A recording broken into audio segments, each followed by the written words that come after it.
il y a quelques semaines, j'avais déjà entendu parler de Madame Sophie Haine et j'ai vu son livre Pour un individualisme de gauche chez Jean-Claude Lattès. Ceux qui sont intéressés et convaincus ou pas convaincus par l'argumentation qu'elle va nous développer, ses livres, son dernier livre et ses autres livres sont évidemment en vente à la sortie, et j'ai trouvé que c'était un thème tout à fait intéressant, parce que quand on dit individualisme de gauche dans la vieille tradition dans laquelle moi j'ai été éduqué, c'est-à-dire la tradition du, je n'allais pas dire marxiste, ce serait un peu prétentieux, mais disons en tout cas collectif, le titre était en soi une contradiction d'une certaine manière. Alors je me suis plongé dans le livre, je l'ai trouvé tout à fait passionnant, parce que c'est pas, je trouve, simplement un livre de théorie politique ou de philosophie politique, même si ça l'est aussi, mais c'est aussi votre parcours en particulier, et la mise en regard de votre parcours en tant que femme, en tant que chercheuse,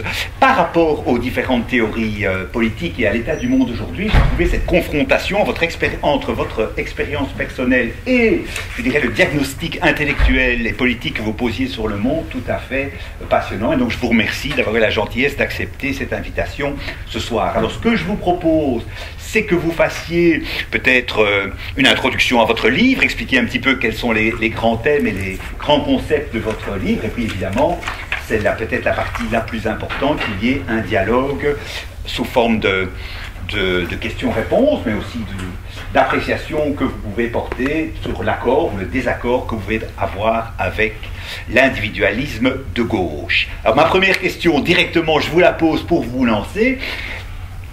Individualiste et de gauche, se fonder sur, je caricature d'une certaine manière, sur l'égoïsme pour pouvoir remobiliser la gauche, est-ce que c'est pas fondamentalement, sur le plan de la philosophie politique et des 3 siècles d'histoire qui nous précèdent, entre, je dirais, l'éternel combat entre le collectif socialiste, communiste et de l'autre, le libéralisme, avec qu'il soit politique ou philosophique, est-ce qu'il n'y a pas là une contradiction absolument fondamentale? Comment est-ce que vous dépassez cette contradiction-là, puisque c'est, je pense, le thème fondamental de votre livre?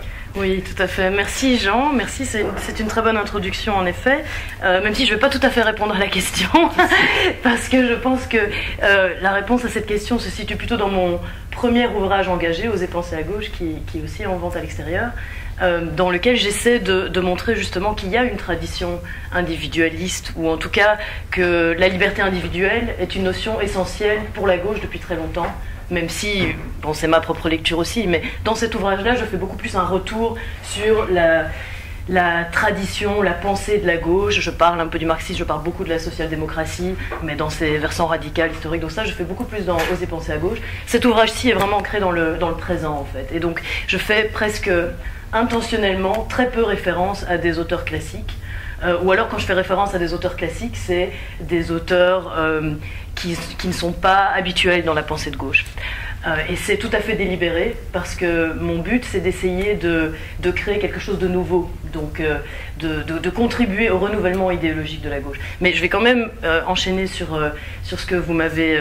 enfin, sur le titre de la conférence, l'individualisme de gauche, et qui est le titre du livre aussi, même si je pense qu'il aborde beaucoup plus de thèmes. C'est comment est-ce qu'on peut être individualiste tout en étant de gauche. Mais la première chose vraiment importante à souligner, c'est que forcément l'individualisme de gauche, tel que je le présente dans l'ouvrage, n'a rien à voir avec l'individualisme de droite. Bon, c'est une évidence, mais qu'est-ce que ça veut dire?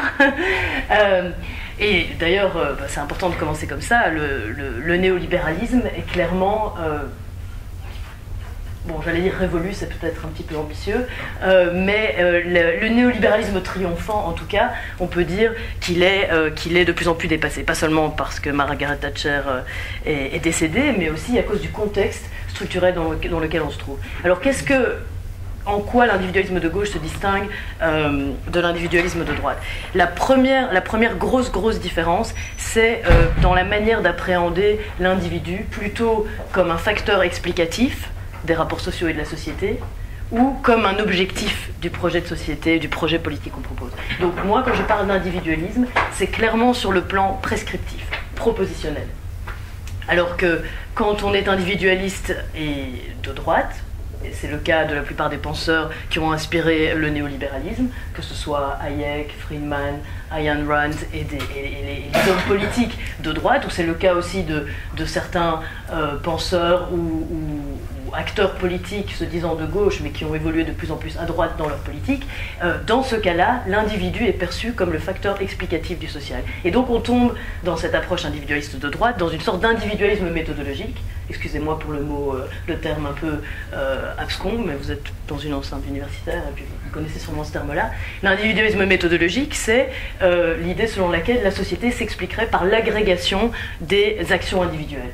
Moi, je me situe totalement en porte-à-faux par rapport à cette approche-là, et je passe les premières pages de l'ouvrage à critiquer totalement les approches qui expliquent le social par l'addition, l'agrégation des actions individuelles, que ce soit les approches économiques, les approches sociologiques ou les approches politiques.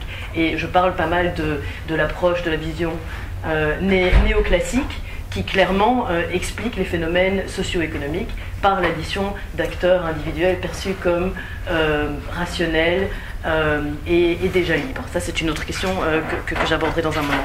Donc ça, c'est une première grande différence. Alors ici, je veux aussi souligner, et j'en parle pas mal dans l'ouvrage, que cette vision de la société comme étant le résultat des actions individuelles n'est pas caractéristique uniquement de la droite, ou d'une sorte de social-libéralisme, d'une social-démocratie ayant évolué très fortement à droite dans ses pratiques, mais est aussi caractéristique d'une certaine pensée de gauche qui peut être très radicale dans ses propositions, dans ses critiques, mais qui, dans sa perspective du changement social, considère que c'est l'individu qui va changer les choses. Et donc, je fais référence, il y a tout un tas de courants de ce type-là, et on trouve ça au niveau individuel aussi. Et j'explique dans l'ouvrage que je suis moi-même passée par une période de ce type, individualiste de l'action, qui considère qu'on va changer la société, même dans une perspective assez radicale, en agissant différemment au niveau individuel et en faisant en sorte que ces actions différentes créent une sorte de contagion et se répandent petit à petit dans la société. On trouve ça dans certaines tendances socialistes radicales, marxistes, anarchistes, libertaires, écologiques. Et donc c'est une certaine perspective du changement social que je critique radicalement. Donc mon individualisme n'est pas un individualisme de changement ni un individualisme explicatif. Pourquoi ? Parce que la perspective dans laquelle je m'inscris prend en compte la société telle qu'elle est, part de la société telle qu'elle est, de façon critique. C'est-à-dire, regarde les multiples rapports de domination qui affectent les individus dans la société actuelle et qui dès lors, empêchent les individus d'agir de façon totalement libre et pour justement un changement social à leur petit niveau. Et donc ça, c'est le présupposé dans lequel... Enfin, c'est une analyse, mais je développe assez peu l'analyse, sauf peut-être dans ses aspects socio-économiques. C'est le présupposé dans lequel je m'inscris, une société faite d'inégalités, d'exploitation, de discrimination, qu'on peut regrouper sous le terme de domination, d'injustice au sens large, que moi je définis comme des dominations. Et dans le dernier chapitre de l'ouvrage, je parle de l'objectif contraire donc à ces injustices existantes, qui est l'objectif de liberté, puisque la domination c'est le contraire de la liberté. Alors donc une autre différence par rapport à l'individualisme de droite, ce n'est pas seulement dans la manière dont on appréhende la société telle qu'elle existe et dans la perspective plus ou moins holiste ou structuraliste qui moi m'imprègne et qui devrait imprégner, je pense, l'ensemble de la gauche, ou en tout cas dans la prise en compte des éléments structurels qui affectent les libertés individuelles. Une autre différence se situe aussi dans justement la manière dont on arrive à sortir de ces injustices. Et pour l'individualisme dominant, qu'il soit de droite ou de gauche, comme je l'ai dit tout à l'heure, c'est c'est l'action individuelle qui va permettre de sortir des injustices existantes. Moi, ce que je défends, et je le répète beaucoup dans l'ouvrage, à de nombreuses reprises, c'est l'importance de l'action collective, et même de l'action politique. Donc il y a tout un chapitre qui est dédié à la politique, l'importance de la politique, et même de la souveraineté, à différents niveaux. Je parle beaucoup d'Europe, je parle de la souveraineté nationale, mais aussi de la souveraineté européenne. Et donc mon individualisme n'est pas du tout un individualisme anti-politique. Ce n'est pas du tout l'idée qu'on peut se débarrasser du politique parce que les individus peuvent agir, même de façon assez radicale de gauche, sans avoir besoin du politique. Pas du tout. Si l'individu est l'objectif, c'est ça que j'entends par individualisme, si l'intérêt individuel est l'objectif, le moyen, c'est bel et bien l'action collective. Et donc ça, c'est une différence fondamentale avec l'individualisme de droite, qui non seulement ne prend pas réellement en compte l'individu comme objectif, mais qui considère l'action collective, et en particulier l'action politique substantielle, donc l'intervention politique sur le social et sur l'économie, comme dérisoire, secondaire, voire néfaste. Et pourquoi une autre raison pour laquelle j'insiste beaucoup sur l'intérêt individuel comme devant être l'objectif de la gauche, c'est parce que la perspective dans laquelle je m'inscris est explicitement réaliste. Donc je ne suis pas seulement une individualiste de gauche, mais je suis aussi une réaliste de gauche. Alors dans les débats francophones, on utilise un petit peu moins que dans les débats anglophones cette distinction entre réaliste et idéaliste. Il y avait beaucoup de controverses dans le passé au sein de la gauche, et je les discute pas mal dans Oser penser à gauche, entre les idéalistes et ce qu'on appelait à l'époque les matérialistes. Ça a traversé la social-démocratie et divers courants marxistes. Cette distinction entre réaliste et idéaliste est un petit peu plus large, mais elle fait référence à ces controverses très anciennes. Et donc moi, mon approche est foncièrement anti-idéaliste et donc réaliste. Une approche réaliste de gauche, c'est une approche qui souhaite redécouvrir l'importance de l'intérêt. Et donc historiquement, c'était ça l'opposition fondamentale entre les idéalistes et ce qu'on appelle les matérialistes, ce que moi j'appelle les réalistes. C'était l'importance plus ou moins grande accordée à l'intérêt. Désolée si parfois je me trompe dans les mots, mais je parle beaucoup anglais dans mon quotidien, et je viens juste d'Angleterre, donc il faut que je switch au français. Donc il faut redécouvrir l'importance de l'intérêt, mais là où le type de réalisme que je défends se distingue clairement du matérialisme classique, c'est pas seulement dans le fait qu'il est totalement antidéterministe, mais c'est aussi dans la définition que je donne à l'intérêt. J'en parle à plusieurs reprises dans l'ouvrage, et je l'explicite par les exemples et les illustrations personnelles que je donne dans le livre. L'intérêt, ce n'est pas uniquement l'intérêt collectif, c'est l'intérêt individuel des personnes et des individus qui composent les groupes dominés dans la société, mais c'est aussi l'intérêt sous ses différentes facettes. Et donc ce n'est pas du tout uniquement l'intérêt matériel, l'intérêt financier, la dimension matérielle de l'intérêt. La manière dont je définis l'intérêt, c'est avant tout comme étant un moteur égoïste. Vous avez parlé d'égoïsme tout à l'heure, c'est exactement ça. C'est l'égoïsme comme moteur de l'action collective. Et donc, ce pourquoi je plaide, c'est pour que la gauche redécouvre l'importance de l'égoïsme comme moteur de l'action collective.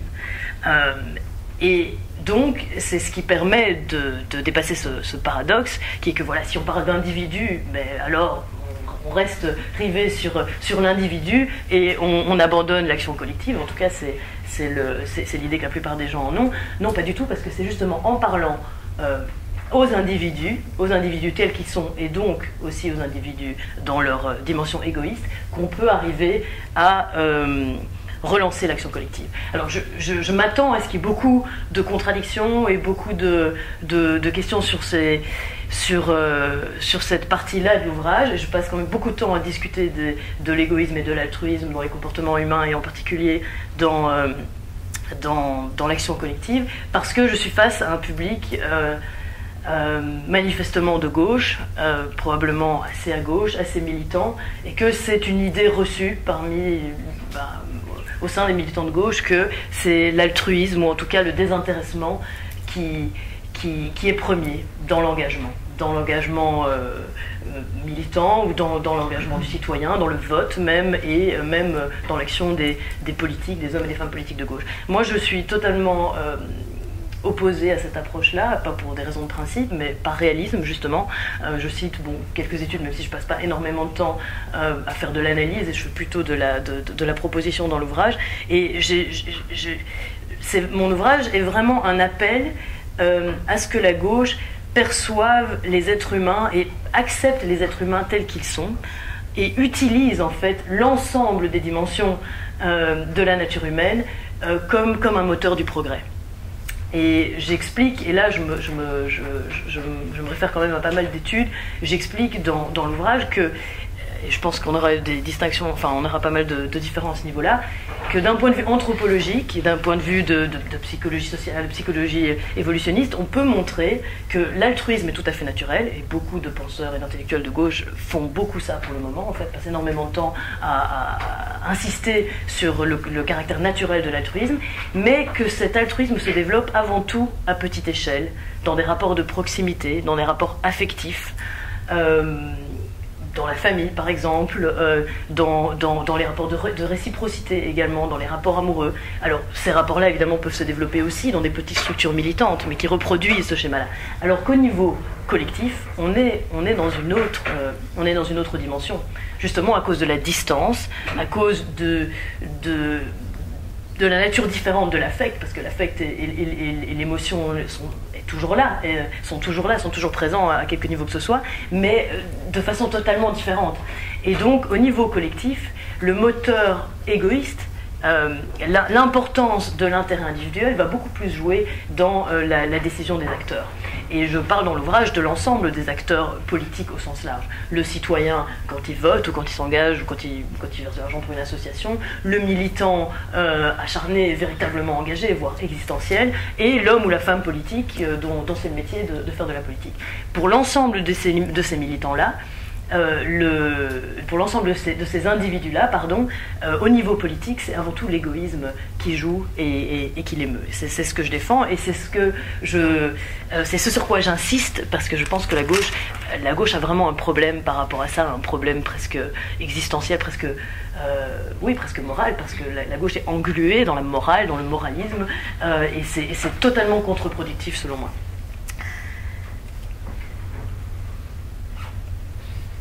Alors, donc, quand je dis que je suis réaliste et que je m'oppose à l'idéalisme, ici je voudrais juste faire une petite digression, même si ça s'insère quand même dans mon propos plus large, sur qu'est-ce que c'est que l'idéalisme. Je ne vais pas m'étendre trop, parce que j'en parle beaucoup dans l'ouvrage, si ça vous intéresse, vous pouvez lire le livre.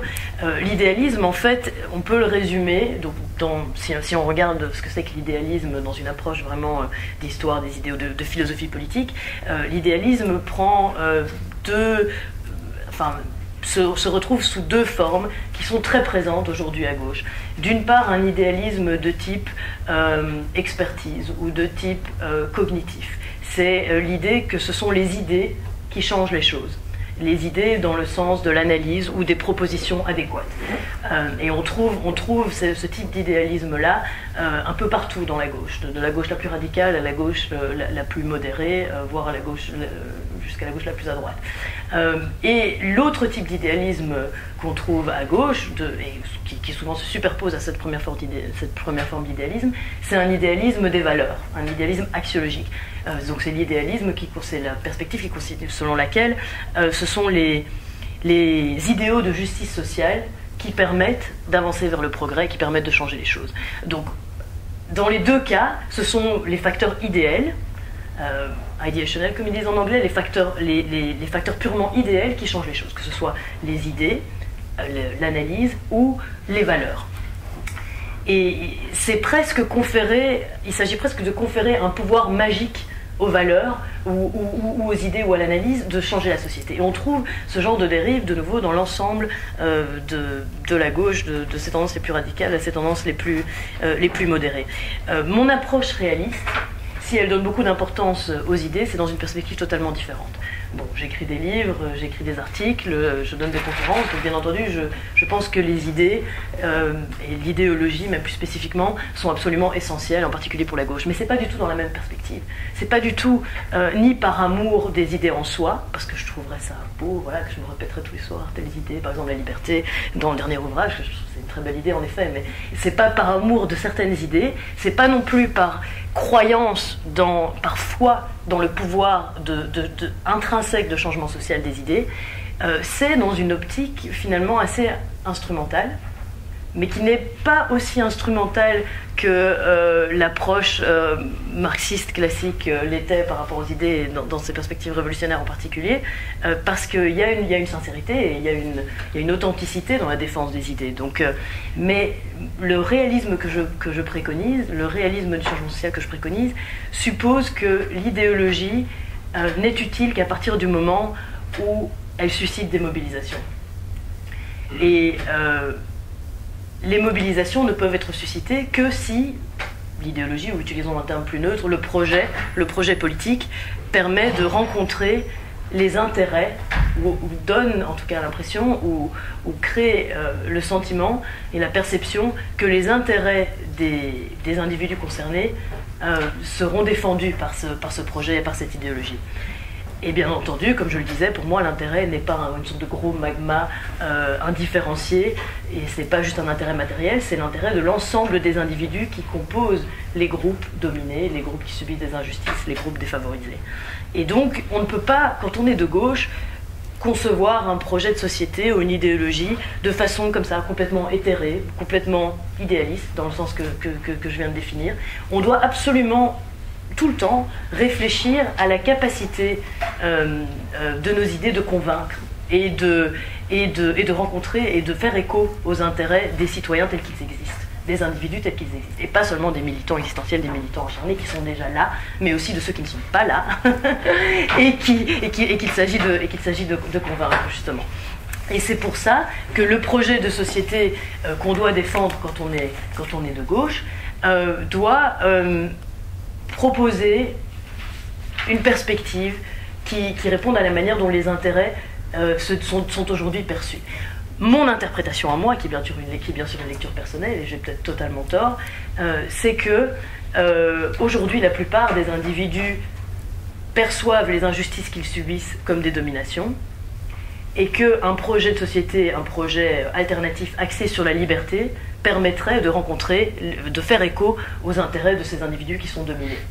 Alors quand je parle de domination, ces dominations sont de différents types. C'est les dominations qui résultent des inégalités socio-économiques, les dominations qui résultent de l'incapacité à réellement peser sur les décisions politiques, c'est les dominations qui résultent des discriminations liées à l'appartenance culturelle, à la confession ou à l'appartenance à certains groupes ethniques, c'est les dominations liées au genre ou au fait d'appartenir à un certain sexe, des dominations liées au fait d'avoir une certaine orientation sexuelle. Donc ça regroupe en fait l'ensemble de ce qu'on peut qualifier de façon plus ou moins large d'injustice dans la société actuelle. Parce que quand je dis qu'un projet de société véritablement de gauche réaliste devrait avant tout avoir pour perspective de mobiliser l'ensemble des dominés, ça implique bien entendu de créer des coalitions entre des groupes qui aujourd'hui se parlent assez peu et qui sont finalement assez peu en lien et qui travaillent un peu chacun dans leur coin, que ce soit les défenseurs des travailleurs, les défenseurs des femmes, les défenseurs des sans-papiers, les défenseurs des homosexuels, etc. On est dans un éparpillement des luttes, et les organisations politiques existantes ont beaucoup de mal à représenter l'ensemble de ces différents groupes. Et donc la fonction du projet politique, et donc du projet de société qu'il y a derrière, devrait être de parler pour l'ensemble de ces groupes-là.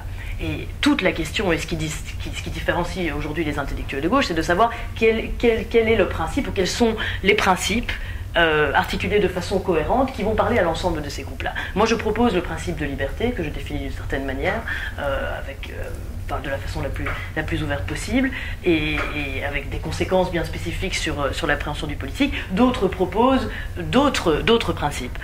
Mais je pense que c'est essentiel d'avoir beaucoup plus cet objectif-là à l'esprit, donc de faire en sorte que le discours qu'on a quand on est de gauche, en tant qu'association, et en particulier encore plus en tant qu'organisation politique, corresponde à la manière dont l'ensemble des individus dominés qui semblent apparaître à des groupes qui sont très distincts, perçoivent leurs intérêts en tant que dominés. Et donc, bien entendu, ce discours ne peut pas être uniquement critique, c'est la première partie du discours. Dans l'idéologie, dans le projet politique, il y a d'abord, quand on est de gauche, il y a d'abord la critique, évidemment, parce qu'être de gauche, ça veut dire critiquer le statu quo, l'existant, dénoncer les injustices, quelle que soit la définition qu'on donne aux injustices, mais c'est aussi être prescriptif, être propositionnel, parce que c'est la deuxième dimension de l'idéologie, c'est l'alternative. Et dans l'alternative, il y a l'alternative de court terme, les réformes au sens classique du terme, pas au sens qui s'est imposé ces 2-3 dernières décennies, mais au sens vraiment classique du terme, de mesures qui visent à améliorer ou à remettre en question les rapports de domination.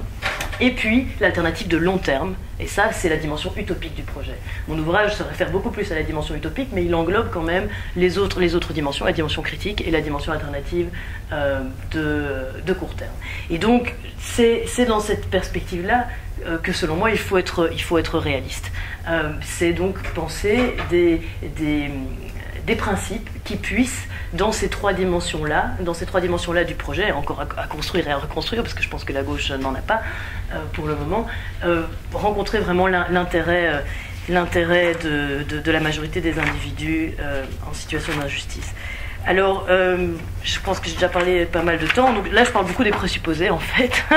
Je passe pas énormément de temps dans l'ouvrage à parler de tout ça, mais bon, j'aimerais bien que vous achetiez le livre, donc je fais exprès de ne pas résumer le livre, parce que sinon ça vaut plus la peine de l'acheter. Enfin, pas nécessairement l'acheter, vous pouvez le lire sur internet, mais que vous le lisiez. Et je vais quand même donner quelques éléments aussi, aller un peu plus dans le fond de l'ouvrage. Donc ce projet de société qui, selon moi, serait davantage en mesure de parler aux individus, à la majorité des individus qui subissent beaucoup de domination, devrait avoir pour clé de voûte la liberté. Ça, c'est ma proposition dans cet ouvrage. C'est le dernier chapitre, mais c'est ce qui informe au sens anglais, c'est ce qui influence l'ensemble du livre. Alors, la liberté, je l'ai définie comme, dans une perspective libérale au sens classique du terme, mais libérale radicale et libérale de gauche, comme la capacité des individus d'élaborer et de mettre en œuvre leur propre conception du bien. Qu'est-ce que ça veut dire, une conception du bien? C'est en fait simplement son projet de vie. Les philosophes politiques parlent de conception du bien par rapport à conception du juste, mais ils utilisent aussi le terme de vision de la vie, conception de la vie bonne. C'est simplement la vie qu'on veut vivre, tout simplement. Et pour moi, être de gauche, c'est ça. Être de gauche, c'est permettre à chacun de pouvoir non seulement penser de façon libre et libérée d'échelle, mais aussi mettre en œuvre, mettre en pratique l'existence qu'on a choisie, sa conception du bien. Alors ça fait référence évidemment à des dimensions philosophiques, religieuses, culturelles, mais aussi très bêtement matérielles, de reconnaissance, de liens sociaux, etc.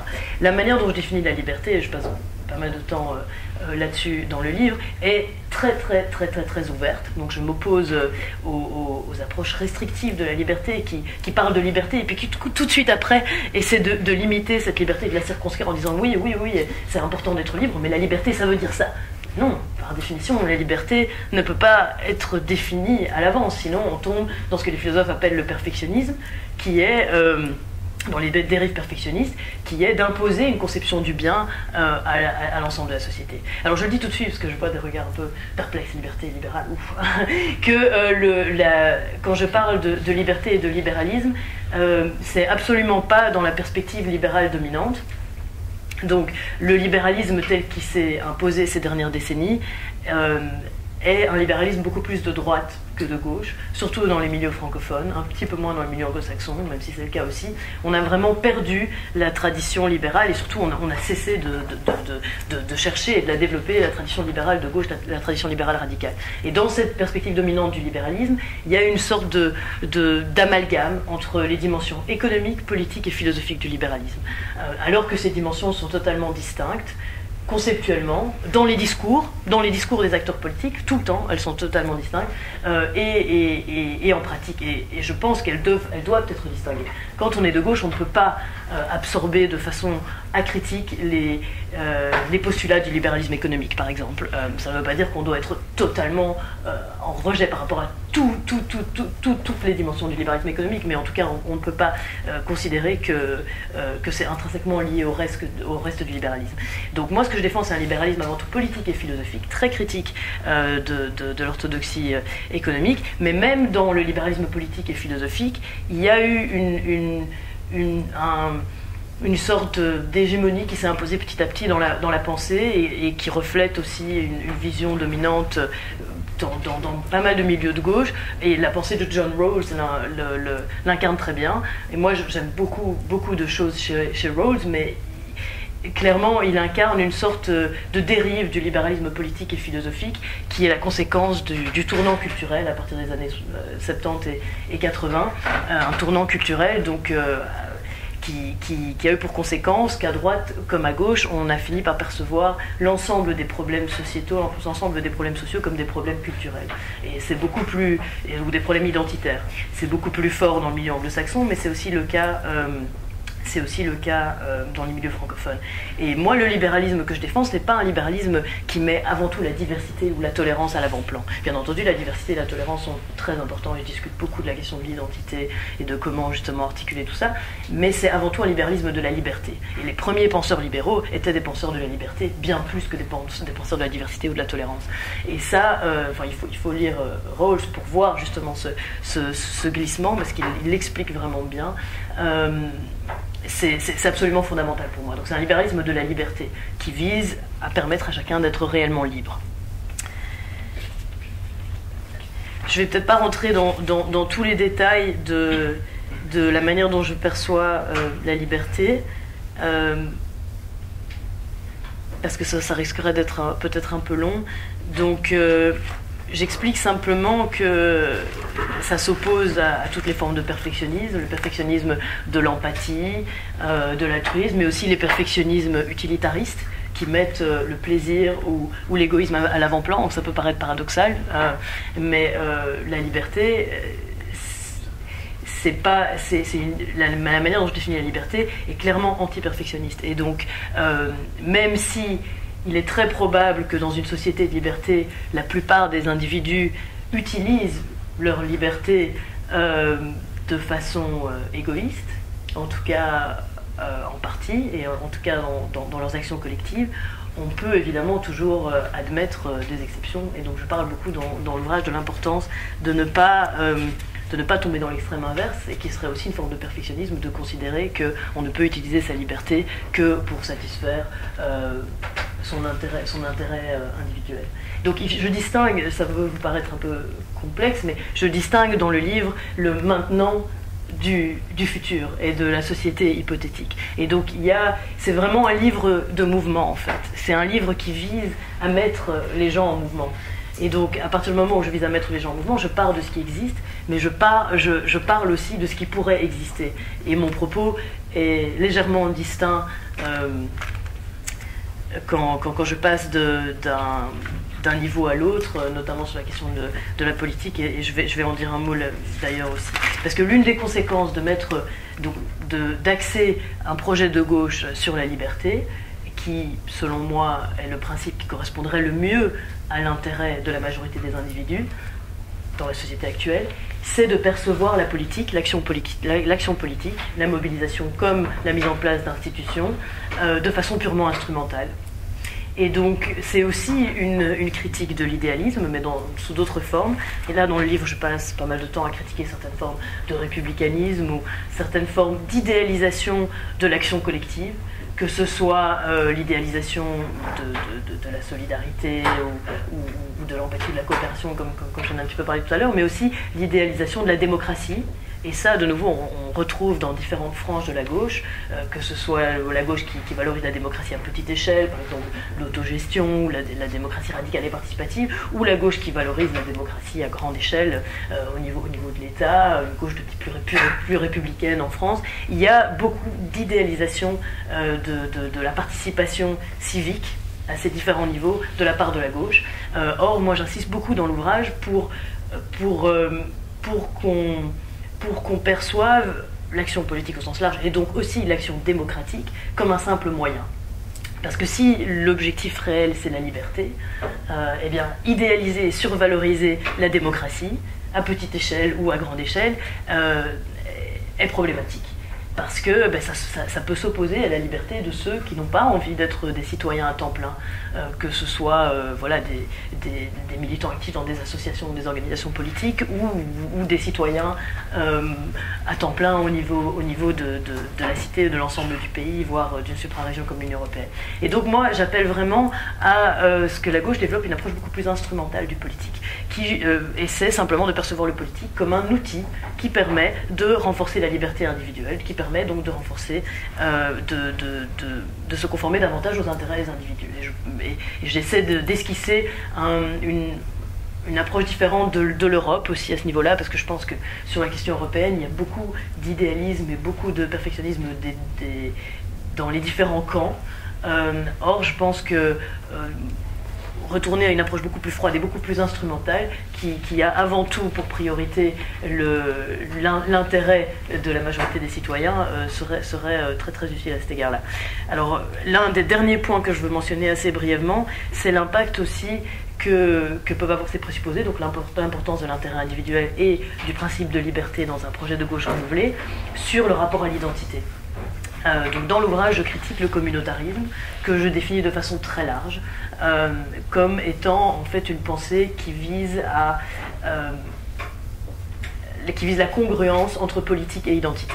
Donc l'approche communautarienne au sens philosophique du terme, c'est l'approche qui considère que la légitimité de l'action politique repose sur une identité particulière, que cette action politique soit une action militante, ou une action réellement politique dans les institutions. Et donc on peut avoir des communautarismes qui sont des communautarismes patriotiques, des communautarismes euro-patriotiques, euro-nationalistes, des communautarismes religieux. On peut avoir des communautarismes de tout type. Et moi je défends à la place de ça un cosmopolitisme, mais qui est très très différent du cosmopolitisme dominant, et qui surtout ne rejette pas l'identité. Et donc j'essaie de nouveau ici de dépasser certains antagonismes dans les débats réels, que ce soit les débats de philosophie politique ou les débats politiques concrets, pour proposer en fait une approche de l'identité qui découle de la liberté individuelle, plutôt qu'une approche de l'identité qui soit le fondement de l'engagement de l'action politique. Et c'est de nouveau une tendance récurrente à gauche, en fait, dans tous les types de gauche, de considérer que l'identité est un moteur de l'action politique. Mais ce que j'essaie de faire, c'est de critiquer cela sans écarter, sans minimiser l'importance de l'identité pour la liberté individuelle. Voilà, donc beaucoup d'antagonismes, beaucoup de contradictions que j'essaie de dépasser. Alors c'est beaucoup d'éléments à entendre comme ça dans un discours et dans une conférence, donc j'espère que vous aurez l'occasion de lire le livre, et si vous avez des questions maintenant pour approfondir, c'est le moment. Merci beaucoup. Merci beaucoup pour cette première esquisse de votre livre. Moi, je vais vous poser, avant de vous donner la parole, une première question, alors plus générale, qui dépasse, je dirais, votre livre, puisque vous avez beaucoup réfléchi, beaucoup travaillé sur, justement, la gauche radicale. Ce qui me frappe, pardonnez, je dirais, le caractère un petit peu caricatural de ma question, mais vous connaissez pas mes inclinaisons de philosophie politique. Ce qui me frappe, c'est l'absence dans vos analyses, en tout cas à première vue, j'ai pas lu tous vos livres, vous en avez écrit plusieurs, de l'acteur que moi je considère historique, redevenu central, je le dis de manière exprès caricaturale, qui sont les écosystèmes et la nature. Parce que donc la question environnementale me paraît, je dirais, obligée à une métamorphose de la réflexion politique telle que jusqu'à présent, elle s'est orientée sur les différents courants que vous avez exprimés depuis le XVIIe, XVIIIe, tout le XIXe siècle, le XXe siècle évidemment, avec les deux pôles et avec toutes les nuances que vous avez exprimées, que ce soit le marxisme, le socialisme, et puis de l'autre, sur l'autre face de Janus, si j'ose dire, tout l'esprit des libéralismes, qui soient économiques, politiques ou philosophiques. Et vous voyez, je trouvais intéressant d'avoir votre point de vue par rapport à l'analyse et la connaissance que vous avez de l'affrontement et du mouvement de l'histoire sur cette grande conception et sur les différents moteurs qui poussent l'homme à s'engager, à être citoyen, sur cette, me semble-t-il, mais je peux me tromper, nouveauté radicale aujourd'hui au XXIe siècle. Enfin, c'est pas une nouveauté radicale, mais en tout cas, elle commence à être perçue comme quelque chose d'absolument fondamental, qui est de mettre, je dirais, au centre de la réflexion politique, la question du fait que l'homme n'est plus justement totalement libre, qu'il est contraint à des limites, et qui ne sont pas des limites des autres hommes, ce qui est, je dirais, la philosophie politique classique, qui est, comment est-ce qu'on... c'est la définition classique de la liberté que vous ne défendez pas, mais des libéraux, c'est, pour le dire très simplement, selon la formule « ma liberté s'arrête là où commence celle des autres », dans la vieille tradition de la philosophie politique. Maintenant, on n'a pas simplement la limite des autres, on a la limite qui n'est pas humaine, pour le dire autrement. Comment est-ce qu'on intègre ça aujourd'hui, selon vous, dans la réflexion politique, dans la mesure où je trouve que, par le travail que je fais, les rencontres des différents intellectuels, savants ou philosophes que j'ai la chance de rencontrer au cours de mon parcours professionnel, je trouve que c'est très faiblement encore pris en compte aujourd'hui. Oui, non, mais c'est une question très très pertinente que j'ai déjà eue sur mon ouvrage Oser penser à gauche, mais je persiste à ne pas parler d'écologie. Pourtant, je suis moi-même très écolo dans mon mode de vie et dans mes convictions. Donc il y a des raisons. C'est parce que je pense que les contraintes écologiques auxquelles vous faites référence font en fait partie des structures et des contraintes structurelles dans lesquelles on évolue et qui influencent la manière dont les acteurs sociaux, dont les luttes d'intérêt et dont les mobilisations et dont les luttes politiques se configurent, mais que ça ne doit pas nécessairement faire partie d'un projet de société, en tout cas pas des principes qui définissent ce projet. Ça doit bien entendu faire partie des politiques et des mesures, et quand je parlais de l'alternative dans un projet de gauche, je fais référence aux réformes. Selon moi, là, ça doit être présent à ce niveau-là. Donc je rappelle, pour moi, c'est 3 dimensions: la dimension critique de l'existant, la dimension alternative, et au sein de cette dimension alternative, la dimension de court terme, des réformes, qu'est-ce qu'on fait pour aller vers la société idéale, et puis la dimension de long terme, notre société idéale, qui nous guide et qui guide le mouvement. Et donc moi je me situe beaucoup sur ce plan-là, le plan, donc la dernière des dimensions alternatives. Donc et je pense que mettre de l'écologie dans la dimension utopique revient alors à tomber dans l'idéalisme ou dans le perfectionnisme. Alors que si on perçoit les contraintes environnementales comme faisant partie des contraintes dans lesquelles on travaille au niveau de la critique, de l'engagement et de l'action critique, et au niveau des réformes, c'est dans une perspective beaucoup plus instrumentale. Parce que quand je pense aux acteurs sociaux, politiques ou aux intellectuels qui mettent l'écologie au cœur de leurs écrits, il y a souvent une dimension presque spirituelle ou une certaine vision de ce que devrait être la vie bonne, justement, qui va bien au-delà de ce que moi je défends, et qui est selon moi contraire à un principe de liberté définie de façon ouverte. Voilà. Mais bien, je suis tout à fait d'accord quand vous dites la liberté n'est jamais totale. Donc moi, de nouveau, comme je dis, c'est un livre de mouvement qui vise à mettre idéalement en mouvement. Et donc c'est pas un livre idéaliste, justement. C'est pas un livre qui décrit, comme le faisaient les socialistes utopistes, une société idéale dans ses moindres détails. Je crois pas du tout à ça. Parce qu'on n'y est pas du tout, et c'est pas du tout ça. C'est juste quelques principes. Et donc la question concrète de comment est-ce qu'on permet à cette liberté de se déployer devrait impliquer évidemment des réponses par rapport aux contraintes écologiques. Mais pour moi, elles ne sont pas sur un plan différent, elles n'ont pas un statut différent des contraintes socio-économiques, par exemple. D'accord. Qui existe. Merci à vous. Je vous donne la parole pour réagir. Monsieur, puis Bernard, puis monsieur. Monsieur, je vous en prie. Allez-y, je vous en prie. Oui, bonjour. Bonjour. Vous êtes très joli, donc je vais avoir du mal à vous critiquer. Mais j'ai quand même l'impression que votre discours est une imposture philosophiquement. Ça veut dire que vous ne possédez pas le bagage des aînés, vous n'avez pas étudié la philosophie, j'en ai l'impression, excusez-moi. Et donc vous maniez des concepts de façon terriblement maladroite, qui finalement vous satisfait peut-être vous-même, mais moi-même qui me laisse poser des questions au sujet du FNRS, puisqu'en fait, vous travaillez pour le FNRS, si j'ai bien lu. Plus maintenant. Ah tiens, ben, regardez. Voilà, je vais laisser les autres. Oui, mais quelle est votre question? Parce que... Voilà, donc je vous dis que, d'après ce que j'ai entendu, pour moi, j'ai affaire à une imposture. Dans quel sens? Moi, je trouve pas. Philosophique, ça veut dire que sans être philosophe moi-même, j'ai le droit de ne pas reconnaître la qualité, la solidité de votre usage de certains concepts. Voilà. Argumenter alors, je sais pas, parce que je suis pas sûr de voir pourquoi. Moi, je ne suis pas philosophe, mais je fréquente beaucoup de philosophes. Je peux vous dire à lire le livre de Madame Haine et ses précédents, on peut ne pas être d'accord, je ne suis pas du tout d'accord sur tout, loin de là, vous l'avez déjà compris par rapport à ma question, mais je veux dire, il y a une assise intellectuelle et conceptuelle tout à fait sérieuse. Ça me paraît, en tout cas la lecture du livre, aux références, mais je trouve que vous avez été modeste, Madame Haine, parce que vous auriez pu parler d'Jürgen Habermas et des tas de gens que vous citez dans votre livre, donc voilà.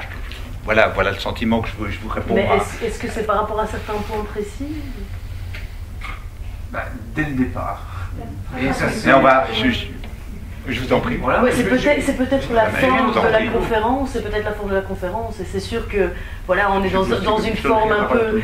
J'ai essayé de ne pas faire quelque chose qui ressemblait à un cours, mais j'aurais pu faire un cours, et si vous voulez, je vous invite à mes cours à Londres, comme ça, en anglais, je sais pas, en anglais, donc comme ça, vous verrez une forme plus courte. Mais ici, j'ai essayé de faire autre chose, parce que je me suis dit, voilà, il n'y a pas énormément de monde, on va essayer de faire quelque chose d'un peu plus interactif. Mais si vous avez des questions précises sur certains points, on peut discuter. Non? Moi, je m'en tiens là. Voilà. D'accord, pas de souci. Bernard, je t'en prie. Je vous donnerai la parole à tous. Hein. Bernard, je t'en prie. Je trouve au contraire que c'est philosophiquement fondé, si je ne suis pas d'accord avec tout.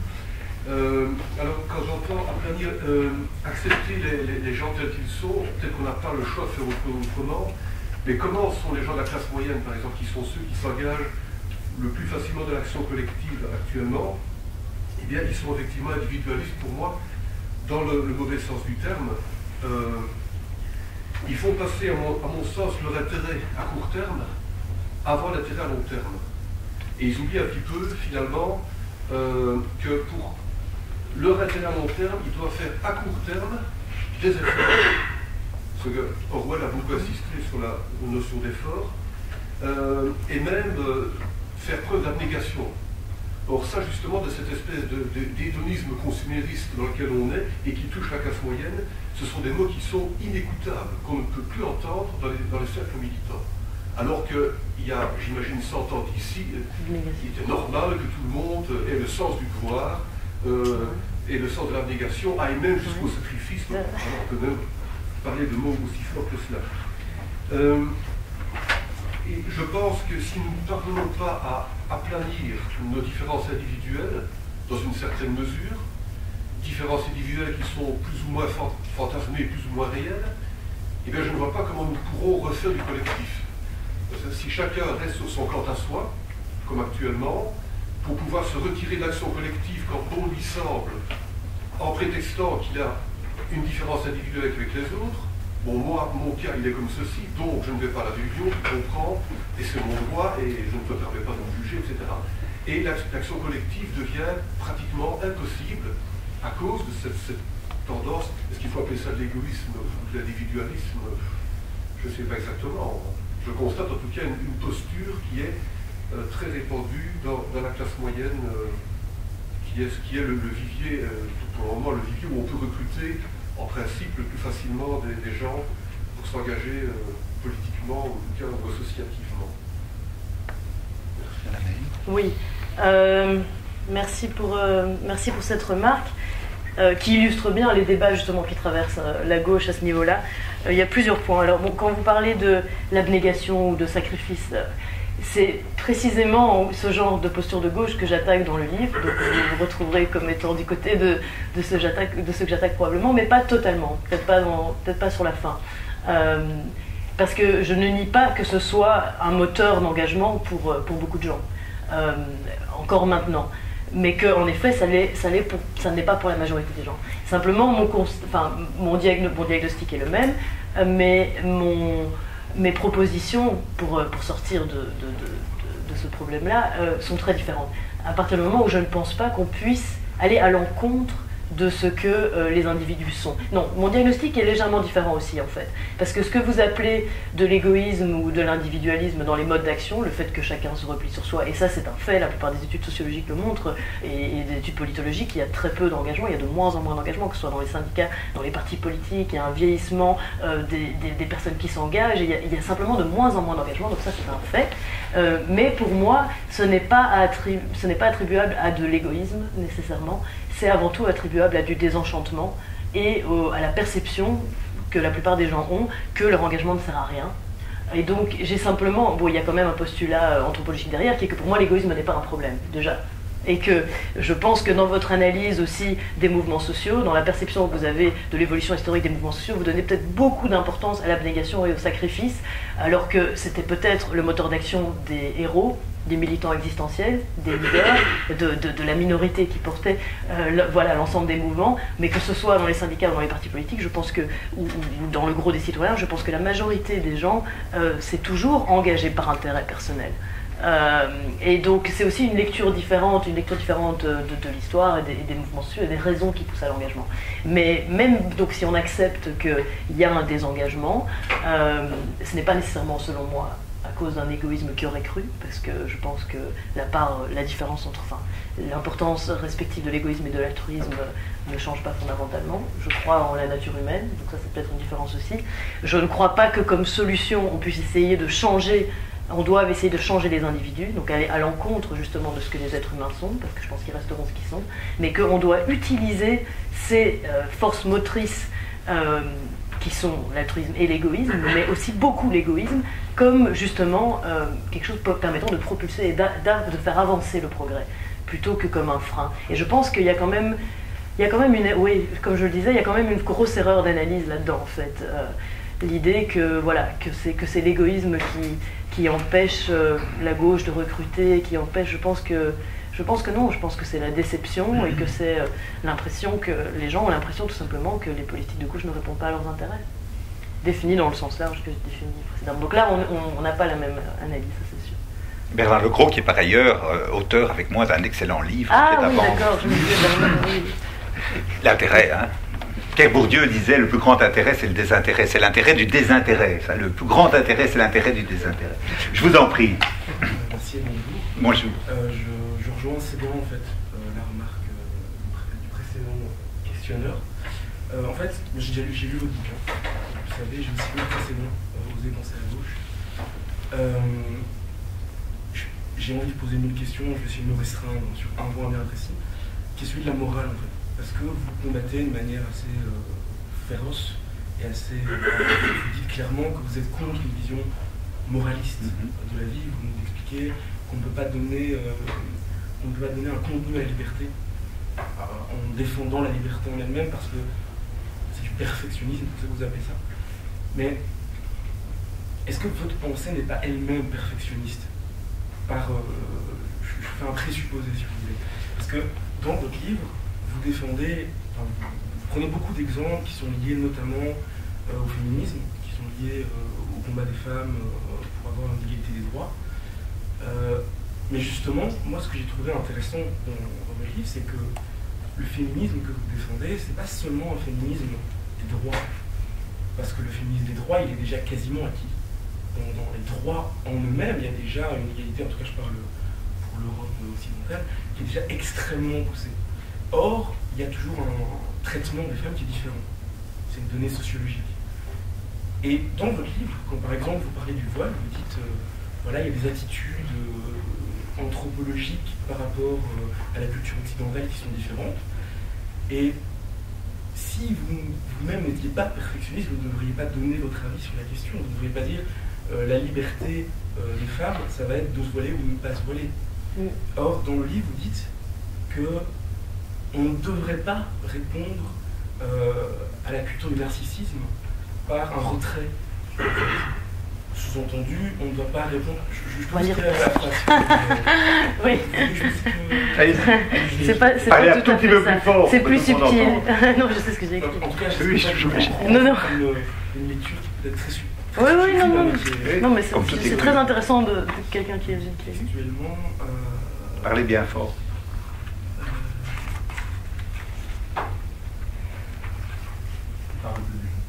Je retrouve juste le passage. Non, mais c'est pas grave. Sinon, je donne la parole à quelqu'un d'autre, le temps que vous retrouviez le passage. J'ai trouvé. Ah, allez-y, je vous en prie. L'idéal de liberté requiert que les femmes ne soient plus réduites à leur apparence. Et vous présupposez donc que l'apparence ne doit pas être un aboutissement de la liberté des femmes. Non, il faut lire l'ensemble. Je peux répondre? Oui, allez-y. Oui, sauf si vous avez encore saisi, vous aviez d'autres points. Mais peut-être.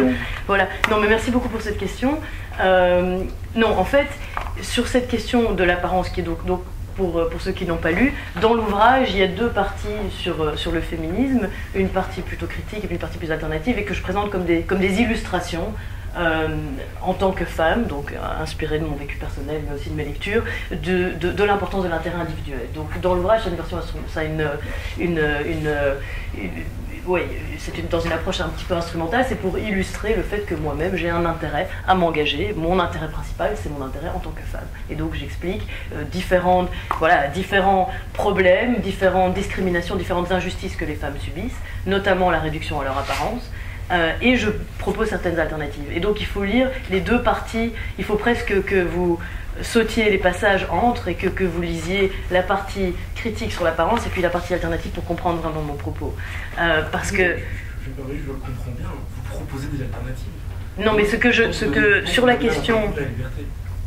Voilà, mais la manière dont la liberté s'applique à ça, c'est justement, je discute différentes stratégies que les femmes, différents types de femmes utilisent pour répondre à la réification, donc à l'image de la femme objet, aux contraintes esthétiques, au mythe de la beauté, comme Naomi Wolf le qualifie, c'est une auteure anglo-saxonne qui a beaucoup écrit là-dessus, et je parle de différentes stratégies. La stratégie des femmes voilées, mais dans la perspective féministe, musulmane, féministe voilée, la stratégie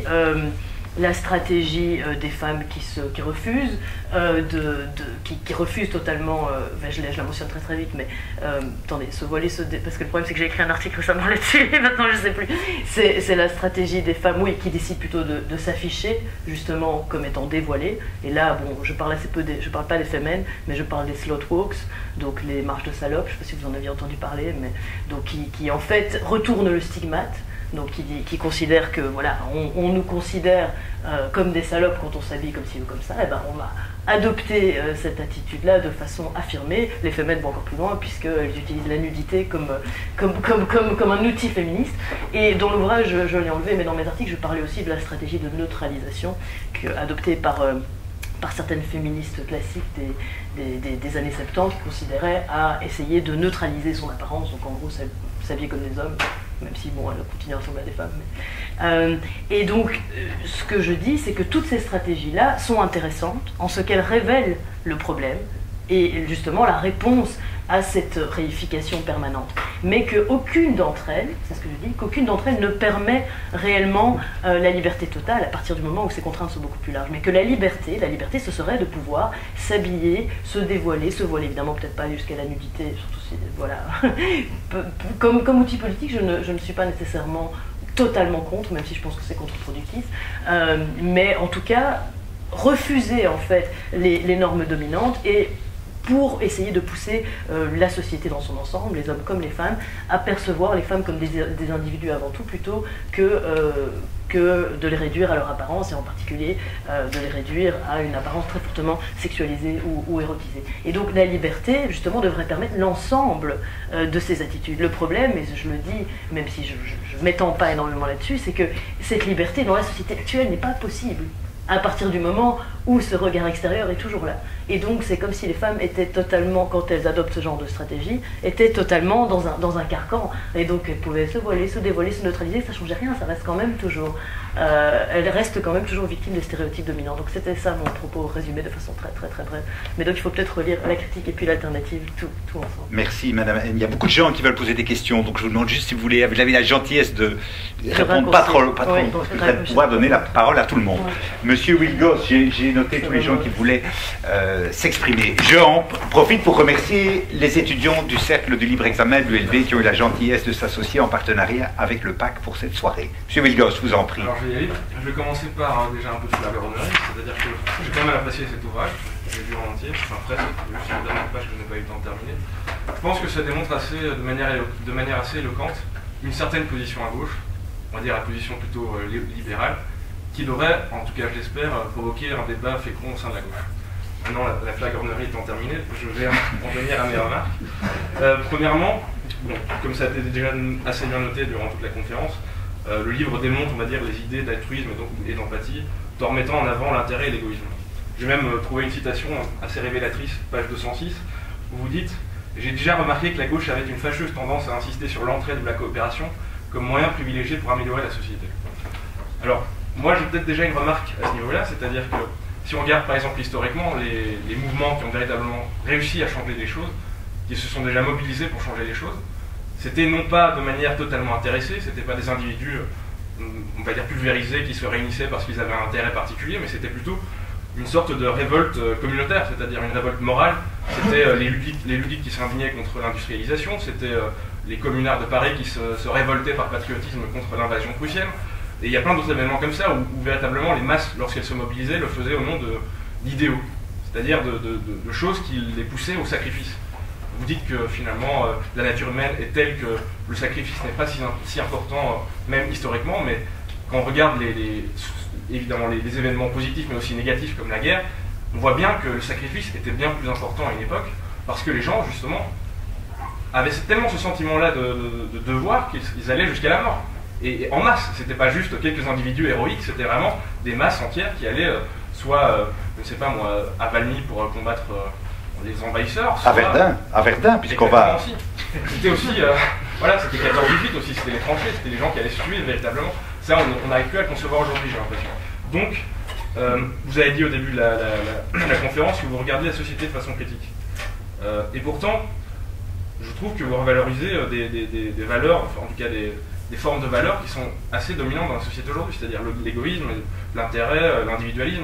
Vous dites que c'est évidemment, ce n'est pas l'individualisme dominant, mais moi ça me fait penser plutôt à ces phrases que l'on sortait à la fin du régime soviétique, qui consistaient à dire, finalement, pour sauver le communisme, on va rajouter encore du communisme. Et dans ce cas-ci, pour sauver l'égoïsme, en tout cas sauver le socialisme, et la gauche, on va rajouter de l'égoïsme à la société actuelle. Donc j'en viens à ma question, qui sera sûrement, on va dire, un peu caricaturale, mais est-ce que vous ne pensez pas qu'en voulant faire de l'individu un objectif, vous ne donnez pas des armes aux individualistes de droite, en leur procurant une forme de légitimité culturelle? C'est-à-dire qu'eux pensent que déjà l'individu est individualiste, c'est l'individualisme méthodologique, et vous voulez faire de ça un objectif. Donc je me demande si c'est pas ce que nommait Michel dans son livre, Michel. Ah oui, c'est une passion commune à M. Wilgos et à moi, c'est Jean-Paul Michel. Et vous ne pensez pas que c'est justement révélateur de cette double pensée, c'est-à-dire que finalement le libéralisme est un Janus, où le libéralisme de gauche procure la légitimité culturelle et philosophique au libéralisme économique. Voilà. Merci pour ces remarques très intéressantes. Bon, j'aurais beaucoup de choses à dire sur les pré-remarques, en tout cas les remarques précédant la question, mais je vais m'en tenir à la question. Non, je ne pense pas donner des armes à l'individualisme de droite, même si évidemment ça peut créer des malentendus pour les gens qui n'ont pas lu, par exemple, voilà, qui voient juste le titre et donc qui peuvent se dire... bon, tout d'abord, je pense qu'aujourd'hui la droite n'est plus vraiment individualiste. Ça, je pense que c'est aussi une erreur d'analyse de la part de la gauche, qui reste complètement, je ne sais pas, arrivée sur une droite qui n'existe plus, en fait. Je pense que la droite devient de plus en plus compassionnelle, conservatrice, beaucoup plus que libérale, dans les dimensions politiques et philosophiques, contraire aux libertés individuelles, opposée à l'individu, que la droite même parle beaucoup d'altruisme, que ce soit, bon, en Angleterre, il y a eu tout le thème de la Big Society, etc. Donc déjà, l'adversaire, moi j'ai l'impression que parfois la gauche, depuis toujours, hein, mais voilà, elle est ancrée comme ça sur des trucs, et qu'est-ce qu'elle regarde? Quelle est la droite qu'elle regarde? Droite individualiste? La droite individualiste que je vois, oui, c'est la droite individualiste méthodologique, que je définis, et c'est surtout dans sa dimension économique, qui considère que c'est l'action individuelle qui explique l'économie. On pourrait rentrer, voilà, une question de marché du travail, etc., ce que je ne vais pas faire maintenant de ça, oui. Mais sur le plan des principes, je pense que l'adversaire de la gauche n'est vraiment plus l'individualisme. Au contraire, je pense que là, il y a quelque chose à récupérer, que la gauche devrait être celle qui récupère le principe de l'intérêt individuel et de la liberté individuelle, mais dans une optique véritablement progressiste. Parce que la question aussi, c'est de savoir si est-ce que la droite a jamais été véritablement individualiste, en tout cas dans le sens que je défends. Sur le plan de l'objectif, est-ce que la droite a jamais véritablement défendu la liberté individuelle? Il faut le lire à Hayek. La liberté, c'est la liberté de mendier, la liberté, c'est la liberté de mourir de faim. C'est ça, Hayek. C'est ça, le néolibéralisme. Alors, je caricature, mais il écrit ça, littéralement, et c'est ce que la droite de ce type-là pense de la liberté, et c'est très lié à cet amalgame entre analyse de la société et proposition. Pour la droite individualiste, telle que, voilà, disons une droite assez néolibérale, etc., telle que les individus sont déjà libres. Or, c'est ça qu'il faut justement totalement critiquer. Et surtout qu'aujourd'hui, voilà, elle passe plus tellement de temps à parler ni d'individu ni de liberté. Il y a autre chose que je voulais ajouter, c'est simplement un point sur le sacrifice.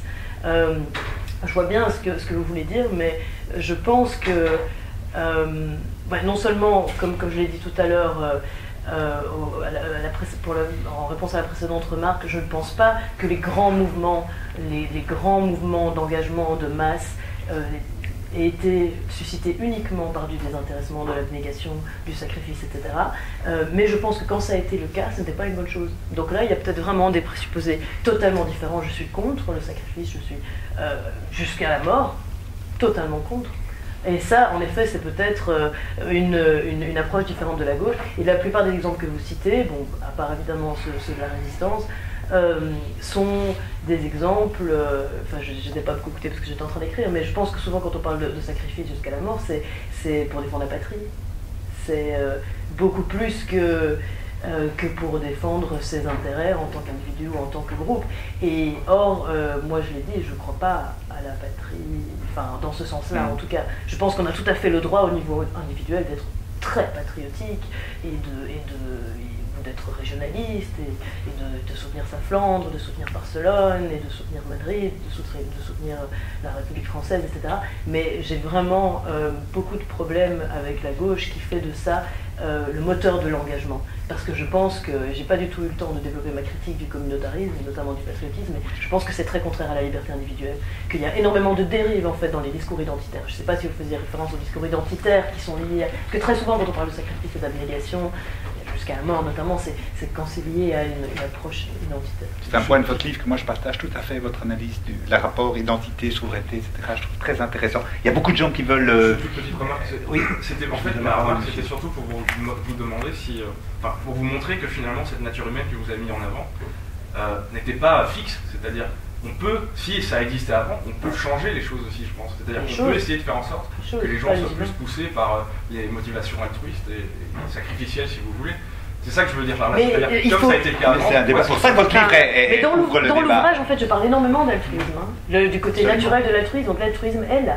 Oui, mais il y a des degrés, c'est-à-dire qu'on est beaucoup moins La question, c'est à quelle échelle. Ça, je suis pas d'accord.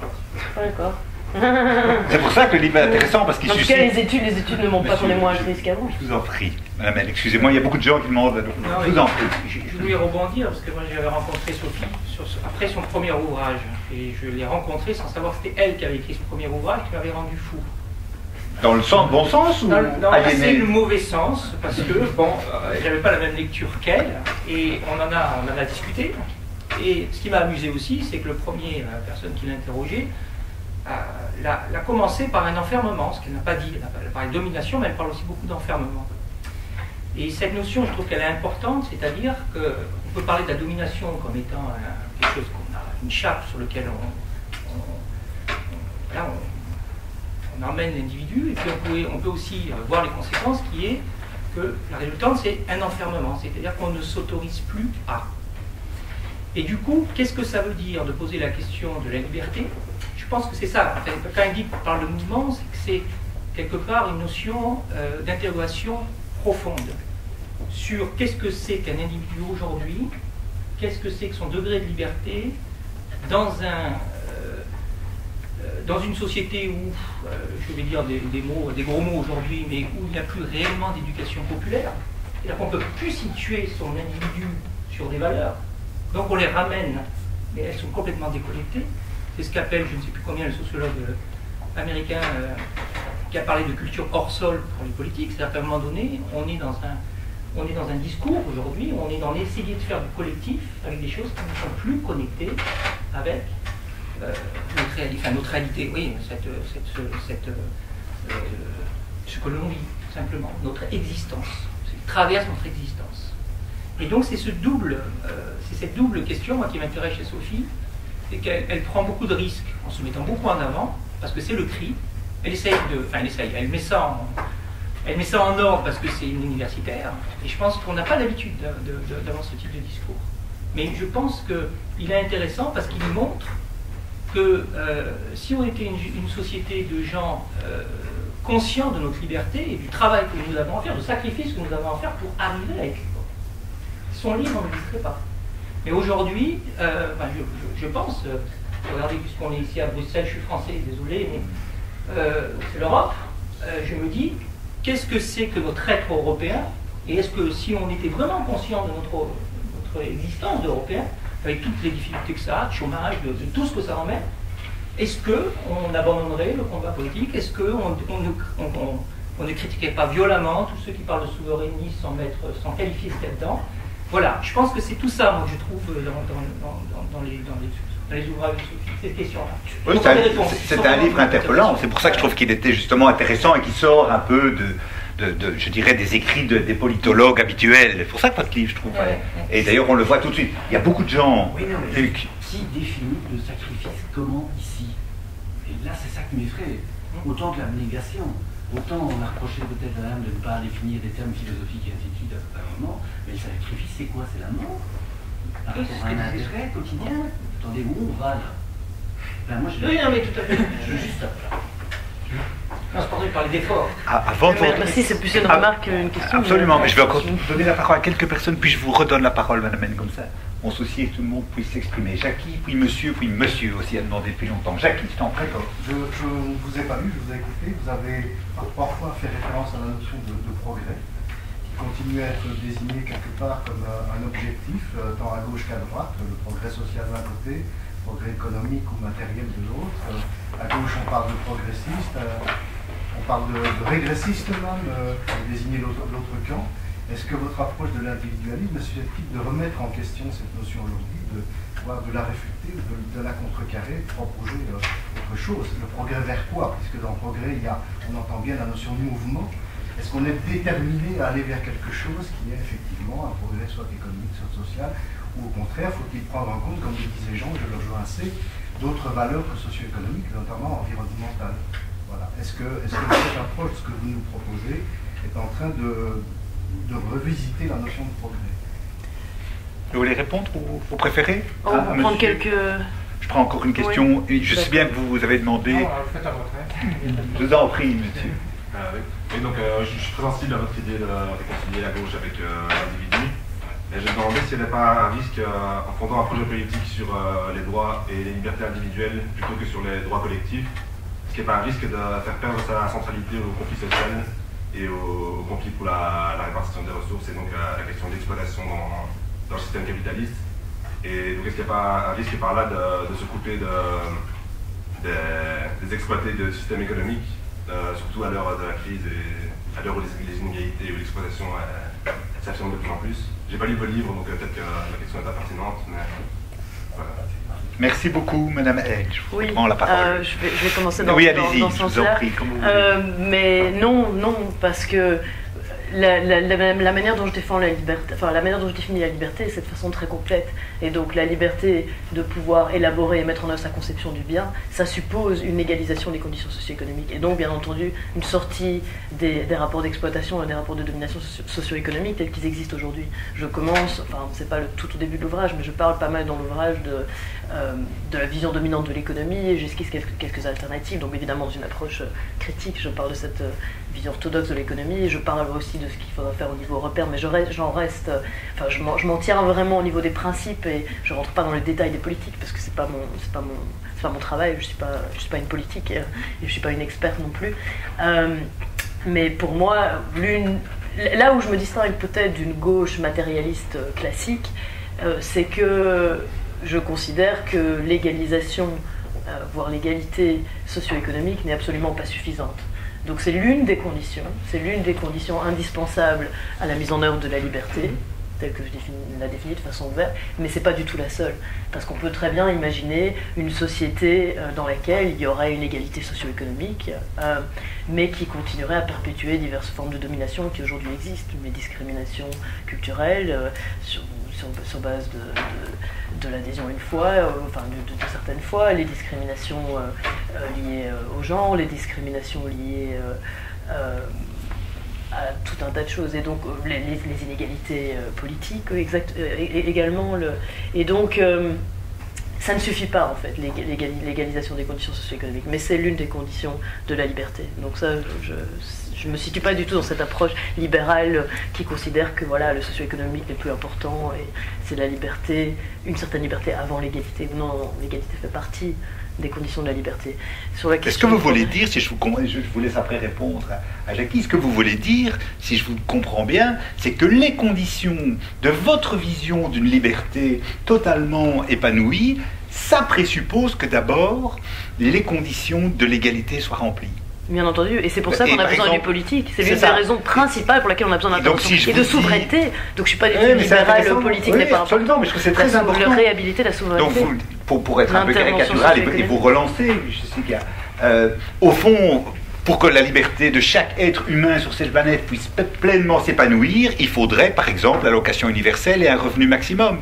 Oui. En deux mesures politiques. Ça, là, si on commence à discuter du concret des mesures, on ne va pas être d'accord, parce que justement, là-dessus, je suis critique par rapport à l'allocation universelle. Ou un revenu minimum. Mais un revenu minimum, ou en tout cas une égalisation, en tout cas une augmentation du revenu. Et si on prend l'idée de revenu décent, mais quand il est interprété de façon exigeante. Mais pour être encore plus concrète que ça, les auteurs hétérodoxes socio-économiques que je cite sont tous des auteurs post-keynésiens ou keynésiens. Donc, ou proches du marxisme. Et donc, tous ces auteurs-là, je ne sais pas si vous êtes familier du keynésianisme, mais c'est absolument pas ce qu'on fait aujourd'hui. C'est absolument pas ce qu'on fait aujourd'hui au niveau national comme au niveau européen. Et l'approche keynésienne ou post-keynésienne, pour être plus précis, que je défends, c'est une approche keynésienne de gauche, c'est-à-dire une intervention socio-économique forte de l'État pour relancer l'investissement, mais aussi relancer une certaine forme de consommation, enfin on peut parler du progrès, qui tienne compte des contraintes écologiques et qui égalise aussi les revenus et qui accroît les revenus de la majorité aussi parce que c'est nécessaire socio-économiquement. Et donc je suis sur le plan socio-économique clairement pas libéral dans ce sens-là.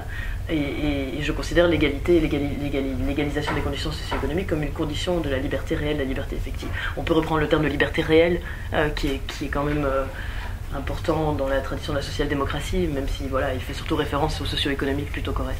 Sur la question du progrès, je ne suis pas tout à fait sûre d'avoir compris la question. Quand vous dites que est-ce que la manière dont je définis l'individu ou l'individualisme pourrait remettre en question la manière dont le progrès a été perçu jusque maintenant, oui, peut-être, parce que j'essaie d'innover, et donc, mais si vous faites référence aux limites que les écologistes ont soulignées dans la notion de progrès, je suis tout à fait d'accord. Donc pour moi, il n'y a pas, je suis totalement, dans les écrits plus académiques que j'ai écrits là-dessus, sur la perspective du changement social, de philosophie de l'histoire, etc., je suis totalement en contradiction avec des approches déterministes qui considèrent qui ont une vision préétablie du progrès et qui est avant tout une vision très socio-économique. Donc pour moi, tout ça n'est qu'un moyen et se déroule dans un cadre bien précis qui est un cadre naturel avec des contraintes environnementales qui sont devenues beaucoup plus fortes. Et donc pour moi, le progrès fait simplement référence à la diminution des injustices. C'est tout simplement, donc dans une approche philosophique libérale, radicale de gauche, le progrès c'est aller vers un amoindrissement des injustices que moi je définis, c'est très personnel et très normatif, comme une diminution des rapports de domination. Mais d'autres personnes vont définir les injustices comme étant les inégalités socio-économiques ou comme étant l'absence de pouvoir politique. Voilà, donc c'est ça pour moi le progrès.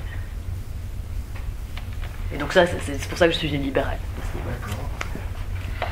Monsieur, je vous en prie. À la page, ce qui m'intéresse beaucoup, c'est la page. Monsieur est un rationaliste. Pardon ? Vous avez dit tantôt que vous étiez un rationaliste. Donc, oui, mais j'aime bien parce que. Absolument. Comme réaliste, c'est pas tout à fait la même chose peut-être. Mais... Allez-y, je vous en prie. Vous parlez d'une optique réaliste de la nature humaine. Dans votre ouvrage se fonde sur l'hypothèse d'une nature humaine qui serait altruiste et égoïste. Notamment, vous citez les scientifiques. Or, à la page 79,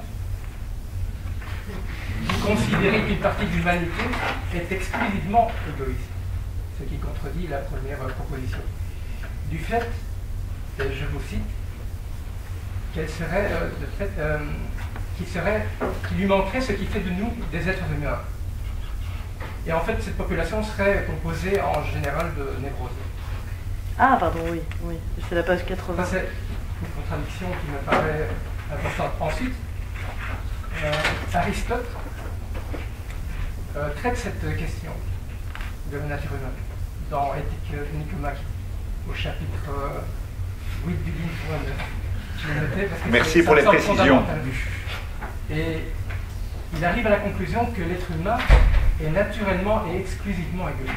Et personnellement, je me suis intéressé à cette question, je me suis analysé dans tout ce que je faisais, et j'ai conclu que pour agir, je devais toujours être en accord avec ma propre pensée et que toutes mes actions étaient déterminées par un seul fait, que je sois satisfait. Même si, à la fin, je n'atteins pas mon but, parce que, évidemment, si je me trompe, j'ai des insatisfactions. Donc, à mon sens, d'un point de vue réaliste ou rationnel, il y a certains concepts culturels qui n'ont qu'une réalité scientifique. Et ma question est la suivante. D'un point de vue strictement culturel, vous ne pensez pas qu'Aristote a raison contre vous et contre les hypothèses des scientifiques? C'est une question vraiment très intéressante. Vraiment c'est très fondamental parce que si et j'avoue que tout le reste, je ne conteste pas votre analyse dans le contexte que vous citez. Mais si vous partez sur des fondements faux, votre tour sera comme la tour de Pise, inclinée, et vous n'aurez jamais rien résolu. Oui, dans une certaine mesure, mais pas tout à fait, parce que comme je l'expliquais tout à l'heure, je ne m'inscris pas dans une approche idéaliste qui considère qu'on peut, de un, atteindre la vérité sur ces questions-là, et de deux, que c'est en ayant la vérité qu'on convaincra les gens de s'engager. Je parle de raisonnement rationnel, en fait, simplement rationnel. N'importe un peu que ce soit vrai ou pas. Mais c'est une question vraiment intéressante, parce que... Soit on est égoïste, soit on est égoïste et altruiste, mais là, vous-même, vous faites une contradiction, parce que vous considérez que certaines... Je ne pense pas que parler de l'exception que constituent les sociopathes et les autres... Comment vous allez les je parle en fait de la toute petite catégorie de gens qui a un degré très très bas d'empathie. Donc pas zéro. C'est pas zéro déjà. Donc si on prend l'altruisme comme étant basé sur l'empathie, bon, il faut distinguer les niveaux, mais c'est pas seulement les sociopathes et les psychopathes, c'est aussi les borderline, et en tout cas dans l'état actuel des connaissances, et voilà, que moi j'en ai aussi, des psychologues, c'est les borderline, les sociopathes psychopathes et les narcisses, qui ont un degré très très bas d'empathie. C'est pas une science, vous savez très bien la psychologie. Bien sûr. C'est pas une science. Et vous écrivez, notons d'ailleurs que les êtres exclusivement égoïstes sont assez rares et se prend en général ça va. Et vous dites exclusivement, donc il y a une contradiction dans votre pensée. J'aurais peut-être pas dû utiliser le terme exclusivement à partir du moment où ils ont tout de même un degré très très bas d'empathie. Mais ce que je voulais dire par là, c'était surtout qu'on les considère comme des anomalies. On les considère comme des êtres anormaux. Partout. C'est des hypothèses. Ah oui, c'est pas scientifique, hein. Vous savez très bien que la psychiatrie, dans le traitement de névrose et de la psychologie, c'est pas de la science. Le seul prix ça, Nobel, je suis tout à fait d'accord. Le seul prix Nobel. Mais justement, ce qui m'intéresse, c'est le traitement culturel de tout ça. Et le fait que, parce que dans le même chapitre, je parle des grands principes moraux qu'on trouve aussi dans les grandes religions, les grandes théologies, grands principes moraux qui se recoupent, qu'on trouve un petit peu partout, et qui justement sont fondés sur des principes à la fois altruistes et égoïstes, et donc sur la réciprocité aussi, et qui se retrouvent quasiment de tout temps, oui, et qui traversent la plupart des cultures. En posant cela, vous faites des catégories. Qui sont considérées comme une norme morale. Vous faites des catégories, et dans tous les domaines, vous êtes obligé de faire des catégories. Bien sûr. Ah oui, mais c'est pas possible. C'est Aristote qui l'a dit. De quoi? Les catégories, c'est le fondement de la... Non, mais c'est une boutade que je me... Ce que dit Aristote, c'est la vérité. Hein. Non, je m'en doute bien. Mais vous faites des catégories dans la liberté, dans parce que pour penser, on doit construire des catégories. Je ne dis pas qu'elles sont rigides et qu'on ne peut pas les remettre en question. Mais le débat que vous posez, c'est un débat intéressant, parce que vous dites c'est scientifique. Mais la psychologie, c'est des sciences humaines. Il y a des facultés de sciences humaines, mais ce sont des sciences humaines. Ce ne sont pas des sciences de la nature, ce ne sont pas des sciences dures, ce ne sont pas des sciences exactes. Oui, c'était une découverte. S'il vous plaît? Oui, mais c'était une découverte scientifique des sciences humaines. Non, mais moi j'ai le même scepticisme par rapport aux scientifiques des sciences humaines. Mais vous pouvez me citer une découverte des sciences de la nature qui ne sera pas remise en question demain? Puisque vous savez que la définition de la science, c'est pas de dire que quelque chose est vrai, c'est de prouver que quelque chose est faux. C'est ça la définition de la science, par la philosophie des sciences. Enfin, on va pas... Mais non, quand on dit c'est pas scientifique, si, je veux dire, c'est une vision du monde. Les sciences, c'est une narration du monde. On raconte une histoire. D'une certaine manière, la plus logiquement, la plus cohérente possible.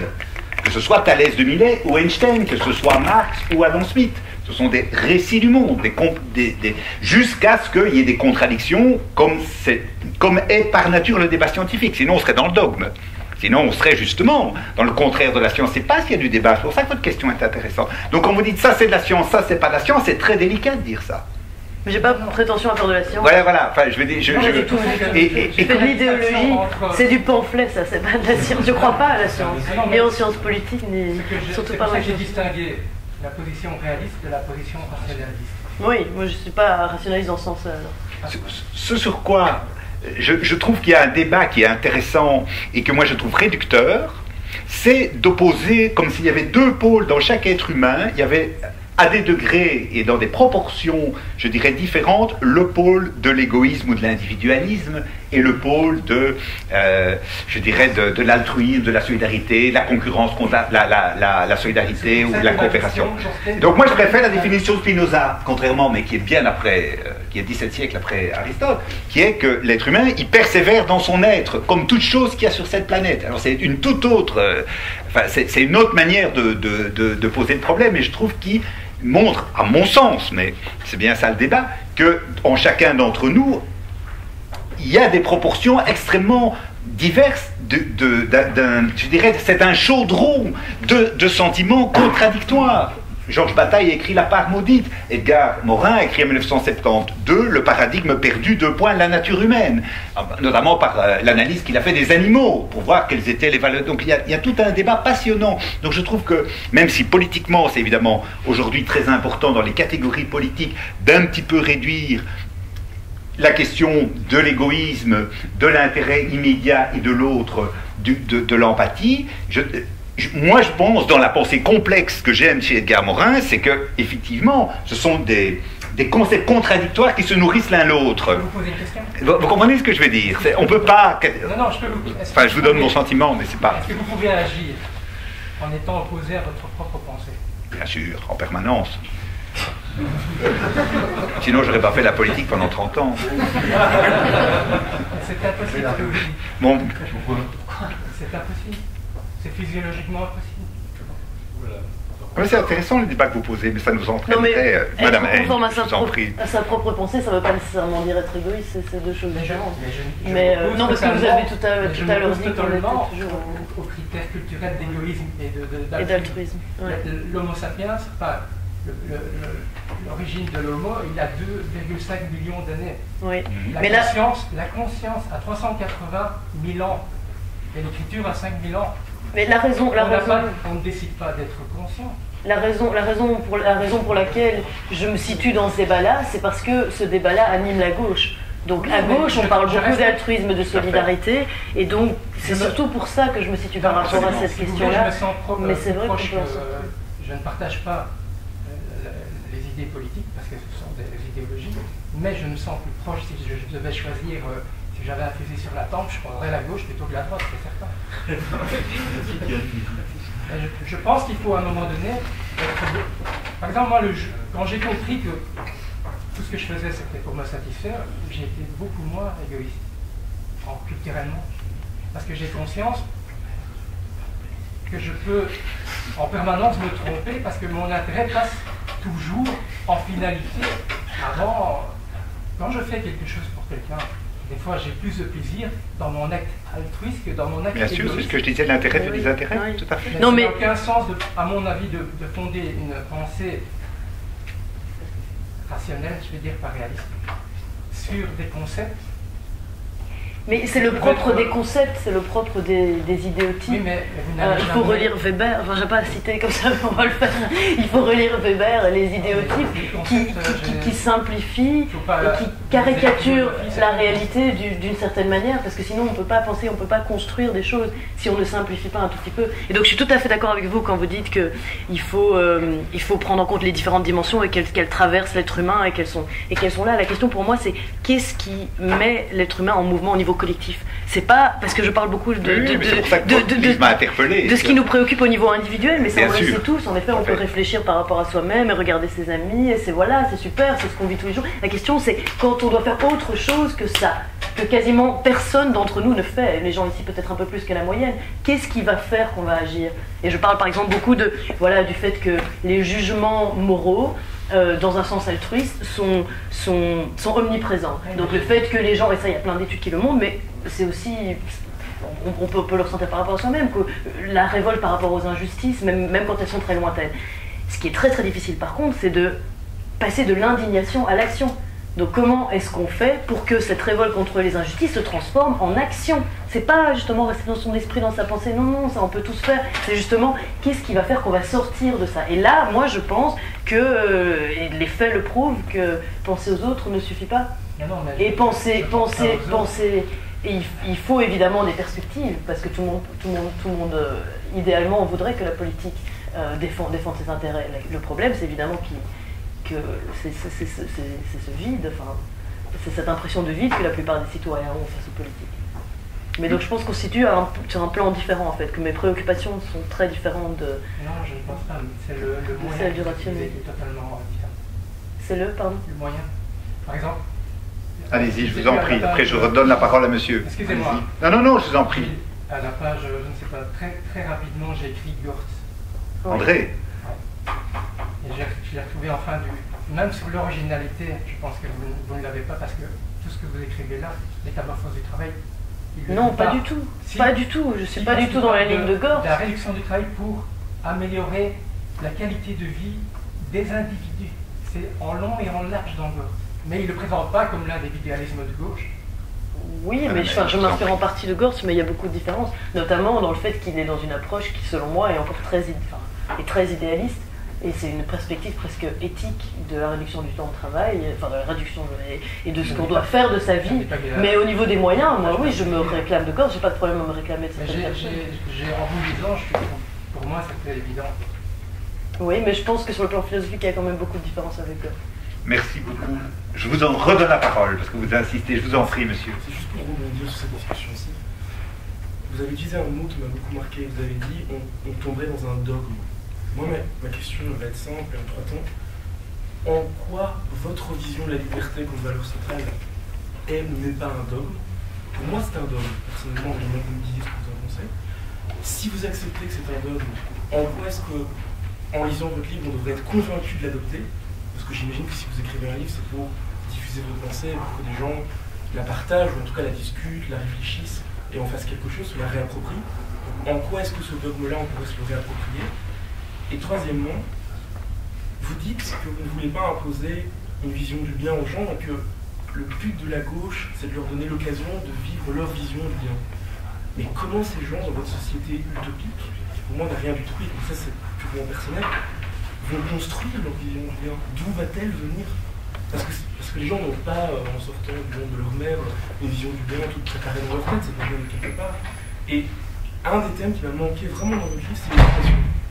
Comment est-ce que vous allez permettre à des gens, de manière totalement libre, de se construire une vision du bien, en fait? Alors qu'en tout cas dans ma vision des choses, il y aura toujours des formes d'influence des uns sur les autres, des professeurs sur les étudiants, sur les élèves. Voilà. Ce triptyque que je... Merci beaucoup, Madame N, je vous en prie. Je vais commencer par la dernière question, mais on est tout à fait d'accord. Simplement, moi j'insiste de nouveau sur le mouvement et sur vers quoi on devrait aller. Enfin, on n'est pas d'accord sur tout, mais sur le dernier point, on est tout à fait d'accord. C'est impossible, c'est vrai dans la société actuelle, mais même dans une société idéale, d'être libre sans être influencé par certaines contraintes, certains éléments extérieurs, que ce soit des éléments culturels, des éléments affectifs, des éléments familiaux, des éléments sociétaux, etc. etc. Donc le problème, c'est que je ne peux pas décrire le contexte extérieur d'une société idéale qui n'existe pas. Ce que je peux décrire par contre, ou ce que je peux proposer, c'est ce qui, selon moi, pourrait mettre en mouvement les individus actuels pour aller vers une société meilleure. Donc, comme je le disais, mon approche n'est pas idéaliste. C'est pas, il faut relire les socialistes utopiques de la fin du XIXe siècle, début du XXe siècle, qui eux essayaient vraiment de penser dans les moindres détails, jusqu'à même les mesures des maisons, etc., de comment construire la société idéale. Pour moi, j'en ai absolument rien à faire, parce qu'on ne sait pas comment sera cette société idéale. Par contre, ce qui m'importe, c'est qu'aujourd'hui, les individus d'aujourd'hui se rendent compte qu'ils doivent bouger politiquement, Et ça peut vouloir dire beaucoup de choses. Voter, s'engager, aller dans une association pour aller vers une société plus juste, qui pour moi est une société de liberté. Et je pense que pour les faire bouger, il faut des principes qui les mettent en mouvement. Alors moi, je parle de façon située, et donc comme Gabriel le disait, je suis très honnête, je parle de façon située, avant tout en tant que femme. Alors c'est peut-être pour ça que la liberté m'importe autant. Peut-être que les autres personnes n'en ont rien à faire de la liberté, mais moi je suis fondamentalement persuadée que la liberté est un principe qui peut mettre en mouvement au-delà du petit cercle étroit des femmes. Alors donc sur ce point-là, bien entendu, dans cette société à venir, si on serait... idéalement, on sera plus libre, ce sera dans un cadre par rapport auquel il faudra se situer, c'est évident, et on ne peut pas construire des conceptions du bien à partir de rien. C'est une évidence. Cette vision de la liberté est-elle un dogme? Non, je ne pense pas, parce qu'un dogme, c'est un corpus de pensée qui a vocation à s'imposer, justement, et à imposer une conception de la vie bonne, une conception du bien. Or, la manière dont je définis la liberté se veut vraiment très ouverte. Hein. Vous placez la liberté comme élément central. Oui, mais elle est presque vide, la liberté, telle que je la définis. C'est à chacun de la remplir. C'est la force de la liberté, c'est ni l'égalité, ni le bonheur, ni l'empathie, ni le plaisir. Enfin, si vous lisez l'ouvrage, je dis que la liberté, ce n'est ni... C'est pas tout. C'est rien de tout ça. C'est ce vide. Pour moi, c'est sa plus grosse faiblesse. Parce que vous avez parlé plusieurs fois dans la discussion, avant cette question, d'aller vers une société idéale. Vous me dites que vous ne définissez pas cette société. C'est tout à fait normal, je comprends votre positionnement. Mais vous dites que c'est un ouvrage de mouvement, mais mouvement vers quoi?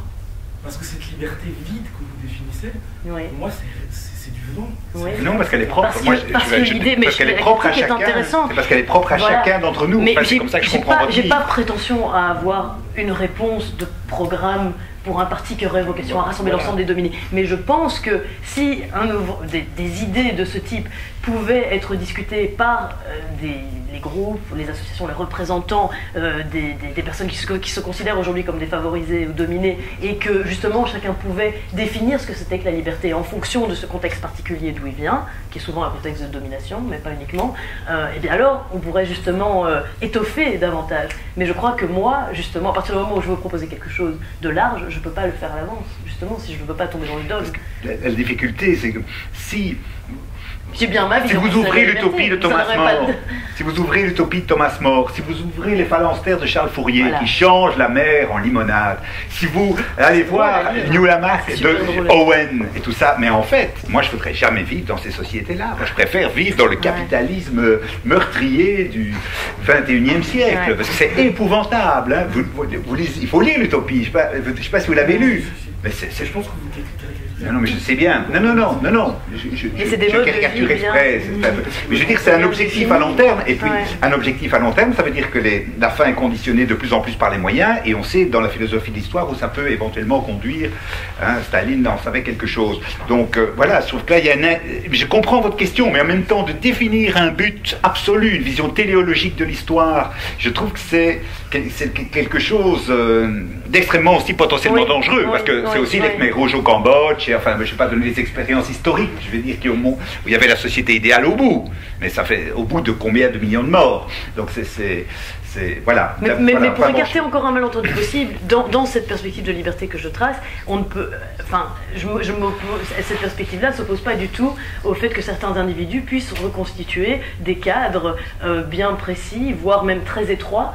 Enfin, si vous lisez vraiment bien l'ouvrage dans les détails, justement, une vision très ouverte de la liberté devrait même laisser la possibilité à chacun de reconstruire de façon librement choisie certaines formes de domination, par exemple. Donc, allez, c'est juste contre le totalitarisme et la liberté du rien, il y a une marge. Je suis absolument d'accord. Je sais que je suis caricatural, vous avez raison. C'est exprès pour provoquer des débats, vous avez tout à fait raison. Luc. Monsieur Wilgos, Bernard a demandé, vous avez demandé la parole. Je me demandais s'il n'y avait pas dans la définition de la notion d'intérêt, par rapport aux notions de valeurs et de besoins, des clés pour ouvrir un petit peu les différents niveaux dans lesquels on voyage pour le moment. Et quand j'entends altruisme et égoïsme, cet équilibre entre altruisme et égoïsme, on passe d'un niveau individuel à un niveau collectif. Est-ce que ce n'était pas fondamentalement un besoin, des besoins universaux qui sont satisfaits au niveau de ce qu'on a en tant qu'être humain comme universel, c'est-à-dire qu'on est dans l'altruisme, on va satisfaire sa sécurité d'être compris par une communauté ou un groupe, et quand on est dans l'égoïsme, on est dans l'expression de soi et un développement personnel. Et je me demandais si vous aviez travaillé un petit peu sur cet équilibre entre besoin, qu'est-ce qu'il y a comme besoin par rapport à l'intérêt et par rapport à la valeur, et que ces trois termes-là sont à chaque fois des moteurs de motivation ou de passage à l'action, qui sont des concepts à chaque fois différents, suivant la science humaine peut-être dans laquelle on se retrouve. Voilà. Merci Luc, je prends les dernières, parce que dans 10 minutes, il est 10h moins 10, on doit terminer à 22h. Monsieur Wilkos, puis Bernard, puis vous, si vous avez demandé la parole. Donc je vais rebondir un peu sur ce qu'a dit monsieur ici tout à l'heure. Je suis assez d'accord avec ce qu'il disait, notamment au niveau de la sociabilisation des individus. C'est-à-dire que moi aussi, je pense comme Aristote que l'être humain est un animal social. Donc il est toujours dans une société, toujours dans un collectif qui véhicule un sens, des valeurs, des signifiants, etc. etc. Et donc ça me pousse justement à poser la question à Madame Haine. Est-ce qu'on peut véritablement dire que c'est la liberté qui est au centre de votre livre? C'est-à-dire que pour moi, par exemple, un individu qui finalement fait ce qu'il veut, en tout cas qui a la liberté de faire ce qu'il veut, pour moi n'est pas quelqu'un de libre. C'est-à-dire que si, prenons un exemple, si quelqu'un veut passer sa vie à regarder la télé, c'est pas quelqu'un de libre. Parce que justement, il y aura toujours un collectif qui le poussera à faire des choses.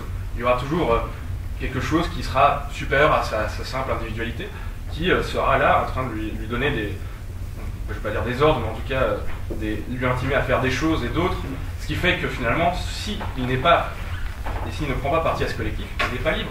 Donc je me dis, est-ce qu'une liberté véritable ne serait pas plutôt une liberté à la républicaine, c'est-à-dire c'est l'individu qui participe à la délibération collective, qui participe à l'auto-institution de la société, comme disait Castoriadis, et qui est finalement donc partie prenante d'office d'un collectif. Le fait de vouloir qu'un individu puisse faire à peu près ce qu'il veut, à mes yeux, n'est pas une forme de liberté. C'est une forme de liberté des modernes poussée à son absolu, qui n'est pas libre, à mes yeux. Je ne sais pas ce que vous en pensez. Monsieur, puis je donne la parole à Bernard. Monsieur, je vous en prie. Ma question est probablement un peu plus concrète que c'est votre question philosophique, mais si je m'inscris de manière, on va dire, simpliste dans cette vision individualiste et d'une certaine manière libertaire, pour moi, le principal obstacle, au-delà de l'obstacle économique qui est existant, d'obstacle religieux éventuellement, est l'obstacle politique. C'est-à-dire le système politique dans lequel on vit, dans cette vision individualiste, est selon moi ce qui m'empêche le plus de manifester mon individualisme et ma liberté. Donc ça passe au travers principalement de la justice. C'est-à-dire la justice inscrit d'une certaine manière ce qui est bon et ce qui n'est pas bon. Donc ça peut aller, suivant ma définition de la liberté, contre cette liberté que je désire au travers de l'individualisme. Donc ma question est la suivante. Est-ce que s'il faut appliquer cet individualisme, le meilleur régime après tout ne serait pas l'anarchie au final? Et pas la démocratie représentative que l'on a qui après tout nous enlève tous nos, on va dire, droits, mais j'y pense pas du tout, mais je m'inscris dans cette vision. Merci pour votre question. Bernard, pour une dernière question. Une question assez simple. Est-ce que la définition de la vie bonne doit continuer à rester uniquement du ressort des préférences des individus, comme les libéraux le prônent depuis très longtemps, ou bien est-ce qu'au contraire, il faut remettre ça dans le débat public, cette définition de la vie bonne des individus et de la collectivité, mais aussi des individus? Parce qu'il y a forcément des allers et des retours entre les choix privés et les conséquences publiques. De plus en plus, il y a une porosité entre la vie privée et la vie publique. On ne peut plus séparer comme avant les deux, comme on faisait au XVIIIe siècle. Merci Bernard. Madame Haine, je vous en prie. Oui, je vais commencer par je commence toujours par les dernières questions. De nouveau, ce sont des présupposés distincts en fait. Je pense que c'est ça qui est difficile dans la gauche, c'est qu'il y a vraiment des présupposés philosophiques vraiment très très différents. Moi je pense pas que la question de la vie bonne devrait nécessairement relever d'un débat public. Non, ça c'est ce que je qualifierais, selon mes catégories à moi, de ce que je connais de la philosophie politique, de républicanisme, ou une approche en fait qui tend à idéaliser la démocratie, alors que dans une approche libérale, telle que je la connais, du libéralisme politique, le politique, l'État et la participation publique, et là je me base sur Habermas, justement, son article dans lequel il distingue l'approche républicaine, l'approche libérale et l'approche délibérative. Dans l'approche libérale, le politique et la participation démocratique n'est qu'un moyen, et c'est à l'individu lui-même de définir ce qu'il considère comme une conception de la vie bonne. Et ça, pour moi, ça relève d'un postulat philosophique très fort et normatif très très fort, et qu'on ne devrait pas imposer aux autres. Je pense qu'on a tout à fait le droit au niveau individuel de penser que sa propre conception de la vie bonne ne peut pas être élaborée seule ou juste dans la société civile et devrait être mise à l'agenda politique. Mais je ne pense pas qu'on a le droit de l'imposer aux autres. Et donc, mais attention, ça ne veut pas dire que pour moi les conditions qui permettent l'élaboration et la mise en pratique des différentes conceptions de la vie bonne ne sont pas des conditions politiques et qui requièrent de l'action politique. C'est là que je me distingue fondamentalement des anarchistes et des libertaires, parce que même si on partage le même idéal de liberté et la même critique de la domination, c'est leur mépris du politique, en fait. Et je suis tout à fait d'accord que dans la société existante, le politique peut être source de domination et d'injustice, mais par contre, au niveau de l'alternative, de la stratégie alternative, je pense qu'on ne peut pas faire sans l'action politique, au sens large, extra-institutionnelle comme institutionnelle. Et donc, je suis une libérale en ce sens, même si une libérale radicale de gauche, à partir du moment où, dans la définition classique du libéralisme politique, l'État est toujours nuisible, donc là, on est sur la même ligne, toujours dangereux, toujours néfaste pour les libertés individuelles, mais indispensable. En gros, sans État, défini au sens large, ça peut être aussi des institutions européennes. Du sans système État. dans lequel on est, Non, là c'est parce que vous n'avez pas compris. Non. Comme, il faut lire le livre. Non, mais même dans une société idéale, on a besoin d'institutions politiques. Je ne crois pas du tout à cette utopie, que ce soit l'utopie anarchiste ou l'utopie marxiste, et l'utopie d'autogestion en particulier, selon laquelle on peut faire sans État, et c'est à cause peut-être d'une approche différente de la nature humaine aussi. Je crois que les tendances égoïstes de la nature humaine sont aussi importantes que les tendances altruistes, et ne sont pas uniquement liées à des structures, comme le pensent beaucoup d'anarchistes ou de libertaires, et que voilà, pouf, on enlève ces structures et alors tout ira bien. Et donc à ce niveau-là, je crois que pour avoir de la liberté, on a besoin d'action collective et d'État, d'institutions politiques fortes. Alors la liberté, c'est pas vraiment de faire ce qu'on veut, je dis ça nulle part en fait, c'est d'élaborer et de mettre en œuvre sa conception du bien, mais je dis quand même à certains endroits que c'est en respectant la liberté d'autrui, et que ça requiert certaines conditions, ça requiert une action collective forte, et donc une souveraineté forte, et donc beaucoup de coercition aussi. Donc par exemple, quand je n'ai pas du tout parlé des mesures concrètes, mais je les ai un peu évoquées dans les réponses, au niveau socio-économique, l'approche post-keynésienne ou clairement hétérodoxe que je défends impose une coercition des comportements, c'est-à-dire la taxation, les incitations, mais aussi la coercition. Et donc il y a bien entendu des limites à la liberté, mais la question pour moi, et comme je disais, c'est un livre de mouvement, un livre qui est axé sur l'objectif, c'est quel est l'objectif, vers où on veut aller, vers plus de liberté. Donc j'ai pas du tout un fantasme de société de liberté absolue. La liberté n'est jamais absolue, on pourrait même aller plus loin, voilà, l'inconscient, etc. La liberté absolue est impossible, mais plus de liberté que ce qu'on a maintenant, ça c'est tout à fait réaliste, ça c'est possible. Il y a un biais aussi dans votre méthodologie, enfin dans votre approche, c'est-à-dire que quand vous dites plus de liberté, c'est toujours au niveau de l'individu. Et donc, il n'y a jamais de collectif, c'est-à-dire... Le collectif liberté, comme un moyen, oui. C'est ça, pour vous, le collectif n'est pas vecteur de liberté, c'est-à-dire qu'on ne peut pas avoir un collectif. Si, le collectif n'est pas un but en soi. Non, mais ça de nouveau, si vous lisez bien, dans la partie sur la liberté, j'explique bien que pour certains individus, il l'est. Et j'ai des amis militants qui, quand ils m'entendent, quand ils discutent, disent mais enfin, pourquoi tu méprises les gens qui considèrent que le collectif, que l'action militante par exemple, c'est toute leur vie, et c'est tout, mais je ne méprise pas, c'est simplement voilà, c'est votre truc. Pourquoi est-ce que ça devrait être celui de tout le monde? C'est peut-être le mien aussi, mais je veux dire, pourquoi ça devrait être celui de tout le monde? Et donc c'est là que c'est là ma critique en fait, c'est l'idéalisation de l'action collective et souvent aussi de la solidarité et de la participation. Et par rapport à ce que vous disiez, le lien entre liberté individuelle, le lien intrinsèque, enfin supposément intrinsèque entre liberté individuelle et participation à la vie de la cité, je ne suis pas tout à fait d'accord. Je pense qu'on peut avoir plus de liberté en tant qu'individu sans nécessairement participer de façon extrêmement active. Et je pense que si on considère dans un projet de gauche que chacun doit participer, je ne sais pas moi, la moitié de son temps ou l'essentiel de son temps à la vie de la cité, à tous les niveaux, eh bien on n'est pas véritablement favorable à la liberté. Pour moi, être de gauche, c'est permettre à ceux qui veulent le faire de le faire. C'est pour ça que je suis favorable à des formes de représentation, de délégation du pouvoir, qui sont beaucoup plus démocratiques, qui seraient beaucoup plus démocratiques que ce qu'on a aujourd'hui, si on suivait vraiment les principes de la délégation et de la représentation, mais pas à de la démocratie directe, parce que, d'ailleurs, beaucoup d'exemples montrent que ça ne fonctionne pas, mais de nouveau, on en revient à la question de l'égoïsme et de la diversité aussi, des manifestations de l'égoïsme. Donc c'est vrai que là, il y a des gros désaccords. Je pense que j'ai répondu aux différentes questions. Voilà. Il me reste, Madame Haine, à vous remercier. Merci à vous, merci à vous. Vraiment. À vous remercier, vous toutes et vous tous. Les livres de Sophie Haine sont à vendre et vraiment je vous remercie parce que le débat montre, on aurait pu continuer, parce que j'avais beaucoup de questions, évidemment moi aussi, on aurait pu continuer, ça montre bien que votre livre est passionnant parce qu'il est interpellant, et qu'il pose des questions qui doivent nous faire réfléchir, en tout cas pour une vision du futur de la gauche. La prochaine rencontre de Vive la gauche sera avec un anthropologue français qui s'appelle Emmanuel Terret, qui a écrit un petit livre très interpellant qui s'appelle Penser à droite. Et donc voilà, ce sera sans doute au mois de septembre ou au mois d'octobre. Merci à vous tous et à bientôt.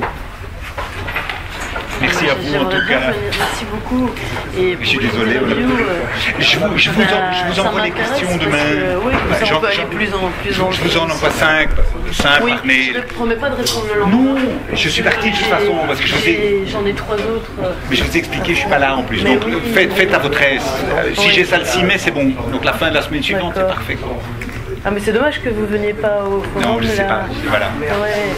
C'est pas parce qu'évidemment, moi, je partage certains aspects, je partage pas d'autres. Oui, moi j'ai pas lu tout vos ouvrages, mais j'en ai lu un. Je vais les regarder maintenant parce que c'est ça le problème. Vous verrez qu'il sera très différent du vôtre. Mais il est aussi, je suis plus dur dans mes livres que dans la parole. Il est aussi autobiographique, comme vous. Vous êtes quoi, plus diplomate dans la parole que dans les livres? Oui. Ah, moi c'est l'inverse. Mais il est aussi en partie autobiographique, c'est-à-dire que je l'ai écrit avec Bernard et on écrit, parce que moi je suis dans le mouvement des objecteurs de croissance, avec des amis d'ailleurs qui sont là ce soir, et j'ai essayé d'expliquer comment, pendant 30 ans, comment je suis devenu, après avoir été sénateur, etc., comment est-ce que je suis devenu objecteur de croissance. Et alors j'ai essayé de faire pour Dieu à lire une auto-analyse, une socio-analyse, historico-analyse. J'ai pris 5 moments dans ma vie très précis, des jours qui ont fait des basculements vers lesquels je suis arrivé. Je remonte à ce parce que moi j'étais agriculteur il y a 30 ans. Donc je me suis dit, c'est le lien avec la nature a un lien particulier. Socrate. Pas Socrate. Son père. Qu'est-ce qu'il a fait, Socrate? Il était tailleur de pierre. Sa mère était sage-femme, son père était sculpteur. Oui, Socrate lui-même. S'il a existé. Ah, c'est vrai ça. Ah, c'est un débat. Oui, c'est vrai. Comme Jésus, quoi, comme Bouddha. Oui, c'est vrai ça.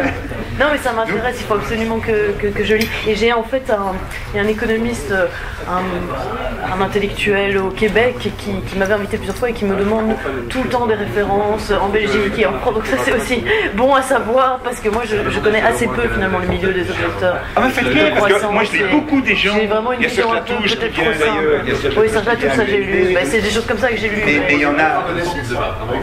C'est paru en 75. Ah non. C'est remarquable. Je vais juste vous montrer 10 lignes qui méritent. Oui. Des questions de buffet. Dans quelle tendance? Comme le titre l'indique clairement, c'est-à-dire prise de position par rapport à la culture et à l'art, largement.